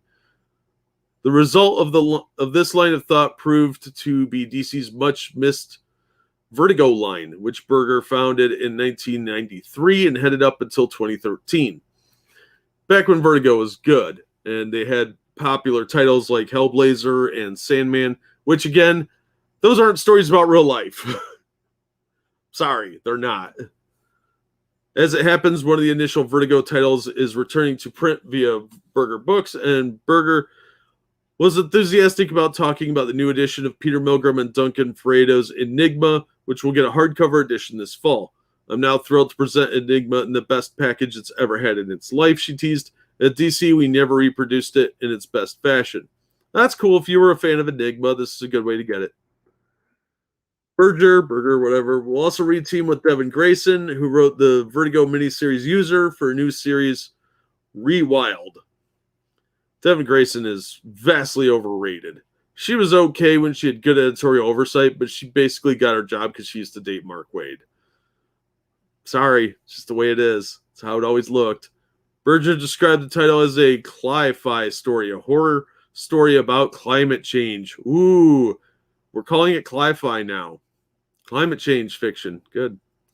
Awesome. That's a thing that's going to exist. I can't unread. Illustrated by Yana Adamovic. Okay, that's kind of a cool name. The book was described as kind of like Fables meets the Fisher King, so it's going to be shit. Okay. It features very mythological, beastly characters who have been mutated and disfigured by what's happened to the climate. Humanity, what have you done? The future of Berger Books, the editor revealed, also includes a change of format. Moving forward, each title will be released as an original graphic novel instead of being serialized in traditional comic format. Something that she said was a combination of pandemic-inspired reevaluation of what kinds of projects she wanted to work on and simple economic reality. Berger book titles have consistently sold better in collected format than in single issues. That's most of Dark Horse at this point, I would bet. For me, for comics, it's always, how do you get to the book form? Berger asked. Although Dark Horse publishes a lot of creator-owned titles, it's also the home to a number of licensed titles, and Bunn, Golden, and Hicks all talked about their experience working on properties owned by outside companies. The creators of the video game were very open. Bunn said about working on Cyberpunk 2099 tie-in series. I wasn't given marching orders for that comic, that's why it was crap. He was given figurines of characters he created for the comic, however. I don't care about that. Hicks was similarly pleased by her time working on The Last of Us American Dreams. The Last of Us was something where I did get to create a lot. She said, going on to reveal that she co-created backstory for Ellie with the game's writers, but admitted that it was terrifying to work on the Avatar Last Airbender graphic novels due to the love of the source material. I think it's a platonic idea of an animated television program for children. Probably because the Avatar fans are way more diehard than the Last of Us and Cyberpunk fans. And Avatar's been in comic book form several times before, so you could really botch it and piss people off. Roy Okupe, whose unique crowdfunder graphic novels included Exo, The Legend of Whale Williams, and Marika, Warrior Queen, will be released with new material by Dark Horse. Oh, that's a slap in the face to the crowdfunders. Explained that he got into comics by accident. I was too broke to do my own animated films, but it ended up being the best thing that could have happened. He said, "Yeah, because you're getting so much richer." Wanting to tell African-inspired stories using African talent. Sounds kind of racist. He used Kickstarter to fund 10 graphic novels in 5 years and talked about how grateful he was for the opportunity afforded him. At this point in time, you have no excuse not to tell your story. I'm not saying it's easier, but it's easier than it's ever been. That's true. Crowdfunders and a lot of internet companies that will do printing have made it vastly easier and way, way cheaper than it ever used to be. And set minimums are way lower. The paper quality can be pretty freaking good for the same amount that some of the big companies are paying. So you can actually get your comic done for almost the same price as the big companies. And the more you order, the cheaper it gets. What comics does better than any other medium is allow authentic people to tell authentic stories. What does that even fucking mean? Any asshole can tell a story and call it authentic. Fuck off. Any medium can do that. You can go use your iPhone and shoot a movie with it. Make it authentic. Whatever. Fuck off, idiot. As the characters discussed the future of comics, all agreed that an increased focus on diversity in terms of character and creators was what excited them all the most. As Berger put it, it's not just straight white boy comics anymore. Never was just straight white boy comics. That's your primary audience in the States. But manga, which is a comic book, I'm sorry, fans, it is predominantly read by Asians. I'm most excited that we are all in the industry attuned to the idea that comics are for everyone, no matter where they are in the world. Well, you just said they're not just for straight white boy comics anymore. This whole thing is crap because there have been people of color, as they say now, in the industry for decades. There was a golden age comic called, I think it was called African Comics, featured an all-black character called Lion Man. It only lasted one issue, but it was there. There were other black creators because you couldn't tell who people were behind the scenes. Nobody knew back then. There are people, I don't know what color they are in this industry, and I don't really give a shit. You know why? Because I want a good story. I don't give a fuck about their politics. I don't want to hear their politics. I don't want to see them. I don't want to see their stupid politics. I just want an entertaining story to escape my boring, miserable life.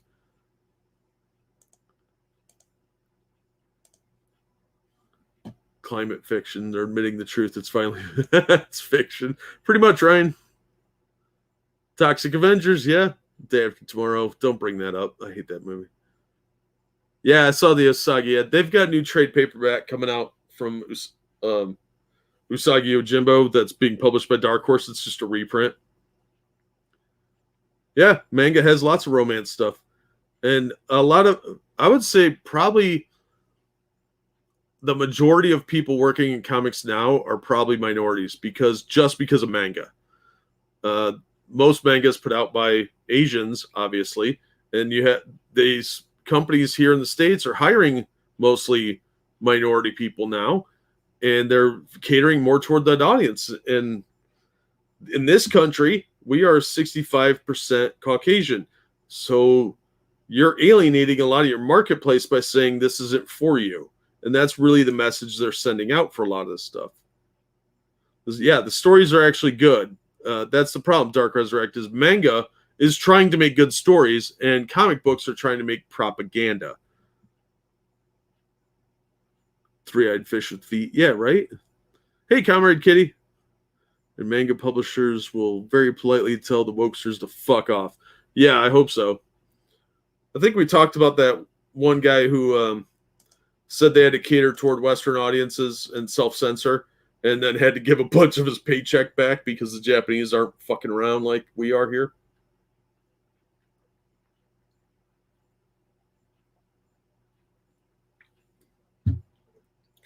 I'm a 40-something guy, and I spent weeks reading through a romance manga. Domestic girlfriend talk about a mind screw. That's great. Never heard of it. Sounds like porn, though, so I'm liking it more and more. All right, let's talk some industry.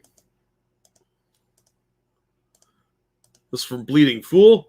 State of the industry. Comic retailers respond to Hibbs LCS woes. Brian Hibbs is a very vocal retailer in the comic community.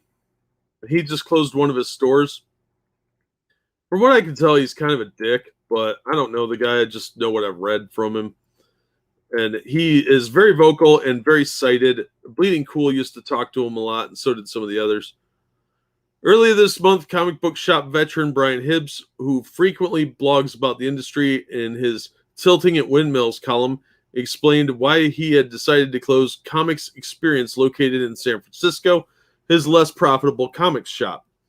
Probably because it's in San Francisco and there's homeless people shitting everywhere, and in California you could steal $1,000 worth of stuff without getting prosecuted.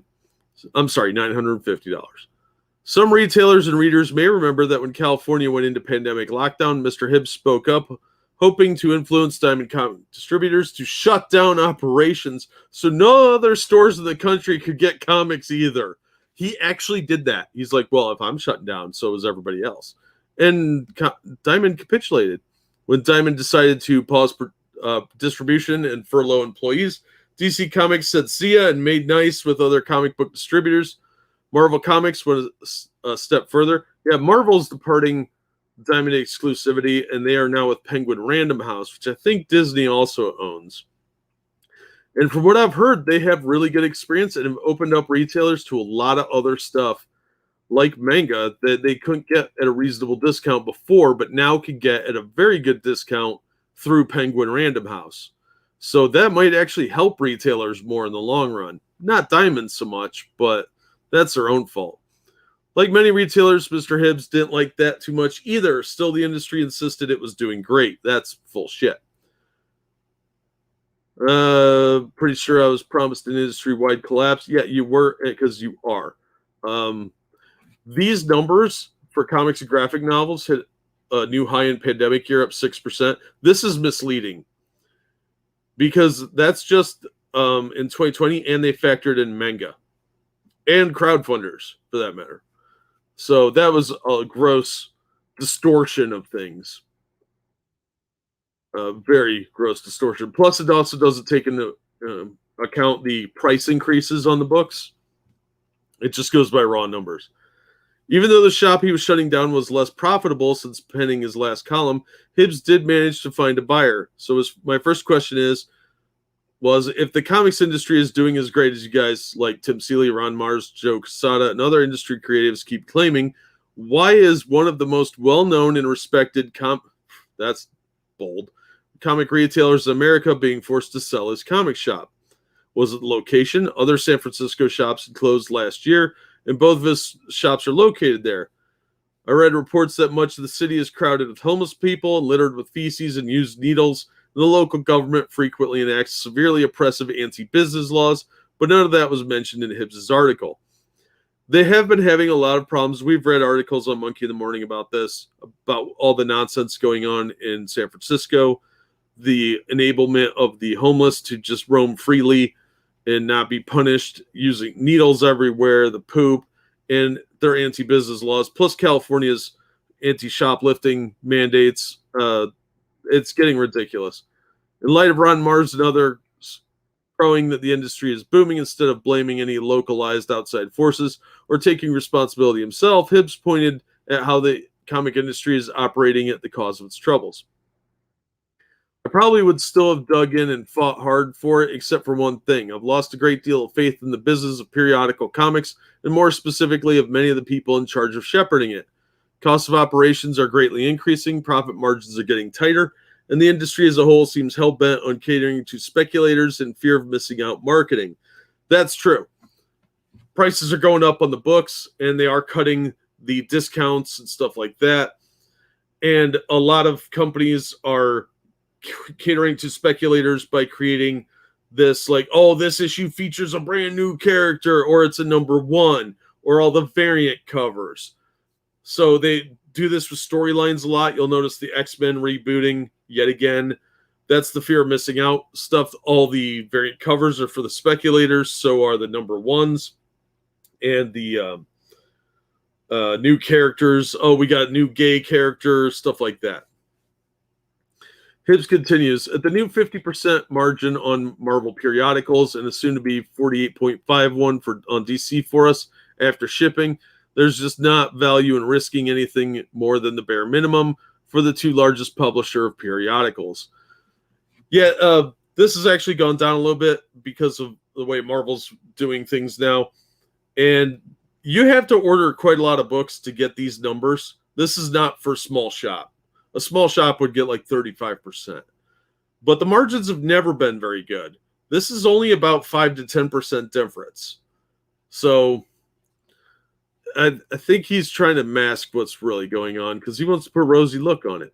As Ron Mars and Brian Tibb talking about the same industry, perplexed, I decided to reach out to a couple of notable comic shop owners. Not me, motherfucker. Why didn't you reach out to me? I'm awesome. Just kidding. Who also happen to occasionally contribute articles here and get their takes on the situation. Gary, something better known these days as Nerdrotic, is a commentator on pop culture, often related to comic books and geek media. Gary happens to be the previous owner of the comic book shop in question. You forgot the word shop, dude. And owned and operated it from 2003 to 2013 when it was called the Comics Outpost. Gary sold the shop while it was doing very well, but he wasn't doing so well and sold it in haste. Brian Hibbs took full advantage of the opportunity. I guess that story is related in a video. I don't really give a shit. Doesn't involve me or the story. When Brian took over, Gary said, he never worked there. He really didn't do anything with the store after I left. If you walked into the store right now, it looks like it did when I left. The picture that they used in the article in the Beat, that's a picture I took of my store. That was when it was at its peak. Wow. Gary was actually the third owner of the shop and owned it the longest. He says when Hibbs tried to sell it back to him a few years ago, Gary turned his inflated asking price down flat, recalling differences the two had in their approaches to running a comic shop. I wanted to make a fun place to be, Gary explained. Brian's a very cynical guy. Well, cynicism is pretty awesome. He's very much into the numbers. He sells periodicals. I call them floppies. Most retailers call them floppies. Or issues. Periodicals is a weird old term that you used to hear from newsstand employees. He doesn't really sell back issues. That's a huge mistake. You got to have back issues. That's what's selling now, and probably the future of the industry for a lot of comic shops is going to be toys and back issues, and maybe graphic novels. If you're smart, you got anime or manga. It works for him, and he's managed to play it safe. It's very boring and clinical, but he's been around for 2 decades, and that is why he's considered a prominent comic shop owner. There's the store, I'm assuming. So there's a lot of product out there. This is obviously, there's back issues here, so this must be the old photo he was talking about. Because he said the guy doesn't have back issues. That's a big mistake. It really is. Eric Helwing, the co-owner of Deep Discount Comics and Cowabunga Comics, also conceded that the comic industry is certainly changing, with Marvel and DC having both departed Diamond, due in no small part to Hibbs pressuring Diamond to shut down last year. But Eric also felt Brian's assessment of the situation with comic experience didn't really reveal the full picture. Margins are shrinking, yes, but is it as drastic as Brian says? Helwing disagreed. Nothing in life is free. You have to give up something to get something. Refer to the free shipping offers that the new distribution platforms for Marvel and DC were now offering, in lieu of the lower volume discounts they received under Diamond. That's really the biggest deal. If you're a big retailer, the free shipping will save you more probably than the discount did, because you shaved off 10 to 15% of a discount, and you're saving way more than that in shipping. Shipping for comics is astronomical because they're heavy. And, honestly, UPS is going to fuck up the boxes anyway, so why lose more money? For Eric, the volume discounts may have outweighed the dollar-to-dollar cost of shipping. I doubt it. But the additional work required to use multiple distributors makes whatever was saved in shipping unprofitable for him. No, it makes him lazy. In this instance, you get free shipping at the expense of lost discounts for most LECs or LCSs. But now we have a third distributor. Back in the 80s and 90s, I talked to the older retailers. There used to be like 15 distributors that they would end up dealing with. They would have magazine distributors. There would be Diamond. There was Hero. There were a bunch of them that you could go through. Tons of small ones. 3? Oh my God, it's so hard. Fuck off. Grow up. Along with a second whose back-end system is not user-friendly for ordering periodicals. What was once a single distributor is now 3, tripling the work and adding an extra hour or 2 every week. Oh no, an extra hour or 2 every week? You're already spending like 60 hours a week as a retailer. That extra hour is not going to kill you. And quite honestly, it's probably going to save you some money. Is it worth that 1 to 2% savings in your free shipping? It's probably more than that if you're getting more than just the comics. If you're getting trades, it's going to be more than 1 or 2%. If you're getting, like, I had ordered that Sadako-chan manga. They couldn't get it through Diamond, so they ordered it through Penguin Random House. Because they have a Marvel account, it lets them do that. And you got a better discount on it and free shipping.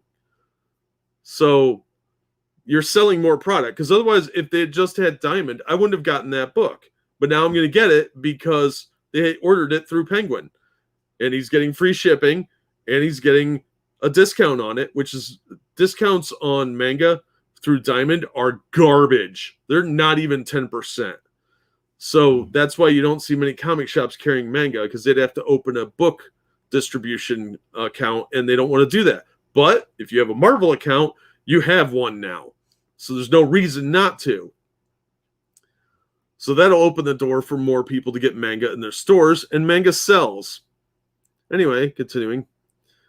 Hellwig continued, every distributor has their own shipping timeline. What was once a single consolidated delivery day has become 3 days, not to mention that after ordering, receiving, and stocking our product, there comes a time to calculate the damages and shortages. It was easier to deal with this with just a single distributor. Now has to be done sometimes up to 3. By the end of the week, most shops have likely lost well over 1% margin we all get with free shipping. It's not that big of a deal, though, because it's the same amount of stuff that you would have to put out, unless you're ordering more. So that's a little disingenuous. You may have more boxes, but it's the same amount of product. It's just coming from at 3 different times. So you're getting smaller packages at a time. Instead of getting 6 boxes, you now get 3 orders of 2 boxes, or along those lines. You get my idea. So this is very disingenuous, and he's trying to make it sound different than it really is. This is not that big of a deal. It's a little bit of a pain in the ass occasionally, but yes, so what? Get over yourselves. If you don't like the business you're in, fucking leave. You don't want to do that. You just want to complain. Volume discounts are now gone. Not entirely true. Bachler said, echoing Hellwig's comments, on DC Comics, you're losing 2%. Yeah, you're still in business, aren't you? On Marvel, you're losing 2% and getting free shipping. In the grand scheme of things, it's not that much, he concedes, but you're having to put more work in as well, which is fucked up. It's really not that much more work, but that's the way it is now. It's not that much more work, and suck it up. That's your job. If you don't like it, get out of the business. They, comic shop owners, had their opportunity when the COOF hit to get together using their power as store owners to get publishers and distributors to bend the knee to them. They had this one opportunity, not sure if it would have worked, but they didn't do it, Gary elaborated. That's true. They all went to their separate corners, publishers, distributors, shop owners, creatives, and we're in the situation we're in now. This box is the standard comic box that is shipped by Diamond. If you were to divide this in half, there's 2 columns of books in here. So this is stacked with about 50, I want to say, I don't remember the exact number, comic books on each side. And then you'll have 2 of these inside of a larger box, unless you're just a weird number of books. So that actually does protect it, but UPS likes to throw shit around, apparently. That's what they do for fun, I guess. And that's how your books are typically shipped. Now you're getting shipping from 3 different companies instead of 1. It's not that big of a deal. I worked as a comic shop retailer. I have these boxes. Literally, I have like 4 of them within eyesight of me now. And it's not that bad, guys. It's really not. And your back's going to hurt a lot less by opening all this stuff on 3 separate days instead of 1. And the comics, realistically, you're probably getting your DC Comics on Friday for Tuesday. Sometimes earlier than that. You're going to get your Diamond books on Wednesday or Thursday, maybe Tuesday if you're super lucky. There is a program. You pay a little extra and they get them to you Monday or Tuesday, supposedly. Sometimes they show up late. And then Marvel is now trying to ship them out like a week in advance. So it's not that huge of a deal, dude. You have plenty of time to get stuff done. It's about time management and making the most of the time that you do use. In his latest column, he goes on to mention how the floppies market has been inundated with variant covers, and it forces the shops to order defensively. The periodicals portion of the business has clearly been shifting strongly over the last few years to lean more heavily on the collector side of the market. There are virtually no periodical comics being released today that don't have at least 2 covers, and are far more than that are becoming increasingly typical. There is at least 1 publisher who publishes at least 10 covers on nearly every single periodical they release. Dynamite. And new publishers just starting are often opening with 5 per issue as their standard. I don't think these kind of tactics are even remotely sustainable. Well, they still have to make money too, dumbass, especially as distribution is going to continue to fracture for the next year or two. And if it was, this is in absolutely no way how I'm interested in conducting business. This guy is very difficult. He's like a lot of retailers. He's always nervous, always worried, and very, very bitchy. So, yeah, there's a lot of different covers for the books. You don't have to order them all. You create a Google Doc and put all the books that are available and ask people what they want and tell them if they want a specific cover, they have to fill out that Google Doc and email it to you. And then you correlate and you make your order that way. You have people fill out the previews books. You could do the order online thing that Previews is doing now too, where you can actually order from the website and pre-order your books that way. That costs money, but it would save you a ton of time and having to try and guess all this stuff. Or you could do what every single one of us ever always did if you wanted to stay in business. You track your fucking sales. You go around with a notepad or a laptop every fucking week and inventory everything you have to see what's selling, how many are selling, and did it change from last month. If you don't want to do that, why are you in retail? It's work. It's not easy. Stop being a bitch. Hellweg also commented on the ever-increasing speculator market. Yeah, that's always been a problem since the 90s. Publishers are catering to speculators and FOMO guys. Eric says, unless you've been under a rock for the past decade or so, the industry has made this shift to cater to speculators. Yes and no. It's a desperate cash grab more than anything. Exclusive cover, ratio, variance, one per store copies, not to mention a flurry of new apps, websites, and social media dedicated to speculating. They didn't make the apps. Apps are for the speculators, yeah, but the exclusive covers, ratio, variance, one per store copies, those have been around since at least 2000. So that's stupid. Those have been around for ages. You should be used to that by now. Oh, I really want a 1 in 25 variant. I just don't want to buy 25 books. Well, that 1 in 25 variant is probably going to fetch you enough to cover a vast majority of those 25 books. So shut the fuck up, you idiot. You don't know how to run your business.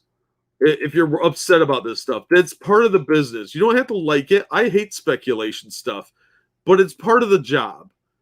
On the bright side of the economic, and if you're really upset about speculator books, limit one per customer. It's not that difficult, dude. It really isn't. On the bright side of the economics of the comic industry, Hellwig says he's been seeing green shoots for the last 18 months and the constant trickle of free money being pumped to the economy through the coup relief. Many customers apparently treat these funds as found money and not something they need to save. And his business has been a significant rush of people speculating on new and back issues through these means. I've been seeing a lot of people buying back issues, and I've been trying to get some Superman stuff. And it's getting pretty difficult because people are speculating on weird crap, really weird crap. And a lot of stuff on eBay has gone way up in price. So, yeah, it's good to have back issues. And if Brian didn't have those, he's losing a lot of money. When my business saw signs of this, we adjusted our ordering practices to optimize as much as possible. Many retailers bemoan speculators for not allowing the regulars to get the books they want. Why aren't you offering a subscription service where the regulars would get the books they want? Conversely, it can be used as a teaching tool. You want Batman every issue it comes out. Let's get you set up with a pull list. Exactly. That's why I make sure to pull it for you and have it set aside. Yep, and then limit one per customer for the books that you know are speculated. You got to keep up on this stuff. This goes on, but I'm running up against the clock here, so I'm going to drop the link to this in chat. I recommend people read it if you're interested in how the industry works. Beekler, is that how that's pronounced? You should change the spelling of it then. Hate fact for you that it reached out to you because you sold the shop years ago. Yeah, I closed it down and I made a profit off of it when I sold it. I sold everything, and I basically broke even with a slight profit that I went out and ate steak with. But I still profited. I was up like $200 at the end, but I had a real small store. Newsprint mangas, 300 pages stories on newsprint. You know what's funny is the comic industry toyed with that years ago with the Essentials line from DC And Marvel had the Essentials. I forget what DC called theirs, Showcase, I think. And it went really well for a long time. But the problem was that the paper was cheap newsprint, not like, well, it was worse than regular newsprint, I should say. And it aged really quickly. And they didn't keep up with reprinting stuff. They would just do one big run, and that was it. So the overstock they had in the warehouses was aging very quickly, and it didn't look good. Yeah, don't forget to tune into Frosted Glasses channel. And I'll be on the corner with him and several others at 11:30, where we will talk about a bunch of stuff and offend a lot of people. GW killing their fan base? No, but it wouldn't surprise me. Gabe's Workshop, I think he's referring to, tall person. Dude, I'm trying to buy the Berserk Omnibus books. Looks like they're bought out to about 5 weeks. So that doesn't surprise me, Dark. I would actually, if you have any comic shops around you, I would go to them and like Barnes & Noble. I have had really good luck finding random stuff at Barnes & Noble, but a lot more comic shops are starting to carry manga stuff, or at least special order it. But not enough of them are doing it. Newsprint gets damn. Oh, yeah, that's a nightmare. Okay, did I actually drop that link? I don't know. I don't know what I'm doing today. You anger people? Say it isn't so. I know, right? I do seem to be a very hit and miss person for people. If you find any, let me know on Twitter. I'll send you the money for it. If I see any, I'll let you know, dude. All right. Last article is some quick update on Doctor Who. This is from BBC. Jodie Whittaker and Chris Chibnall are leaving the show in 2022. This is going to be their last season. Chris Chibnall is the showrunner, and he's done all the woke stuff for the last several years. From Peter Capaldi's run, which is a shame. I liked Capaldi as an actor. I thought he had the gravitas to do the Doctor, and he got some shit scripts. Peter Capaldi got screwed. And then they brought Jodie Whittaker in. I think she's a decent actress. She could have been better at the Doctor, but they gave her garbage woke crap. And I don't think they should have had a female Doctor. I don't care how unpopular that opinion is.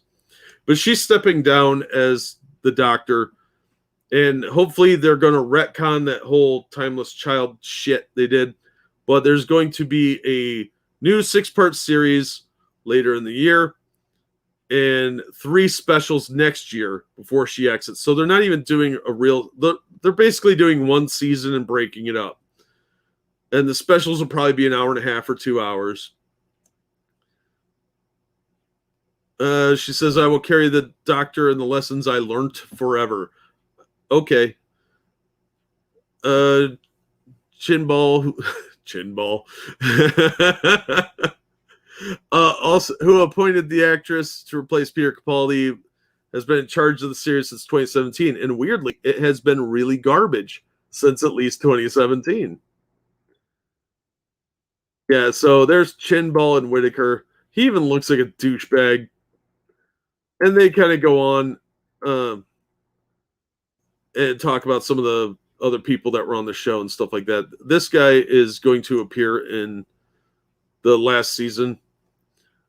So, yeah, it's going to be more crap. The Telegraph described recent episodes as flat, worthy, and woke, despite Whittaker's talent as an actress, while The Sun reported viewers were left furious by the show's unbearable political correctness. This is on the BBC's website. The BBC makes the show. One of the long-running drama's unique features has been regeneration, where the Doctor can completely change their physical appearance, allowing the show to recast its lead role every few years. They're now saying "there" and "they" for the Doctor and making him sort of non-binary. So, yeah, I'm glad this travesty is coming to an end. Hopefully they don't make it more woke on the way out. But, yeah. One thing is falling apart, thankfully.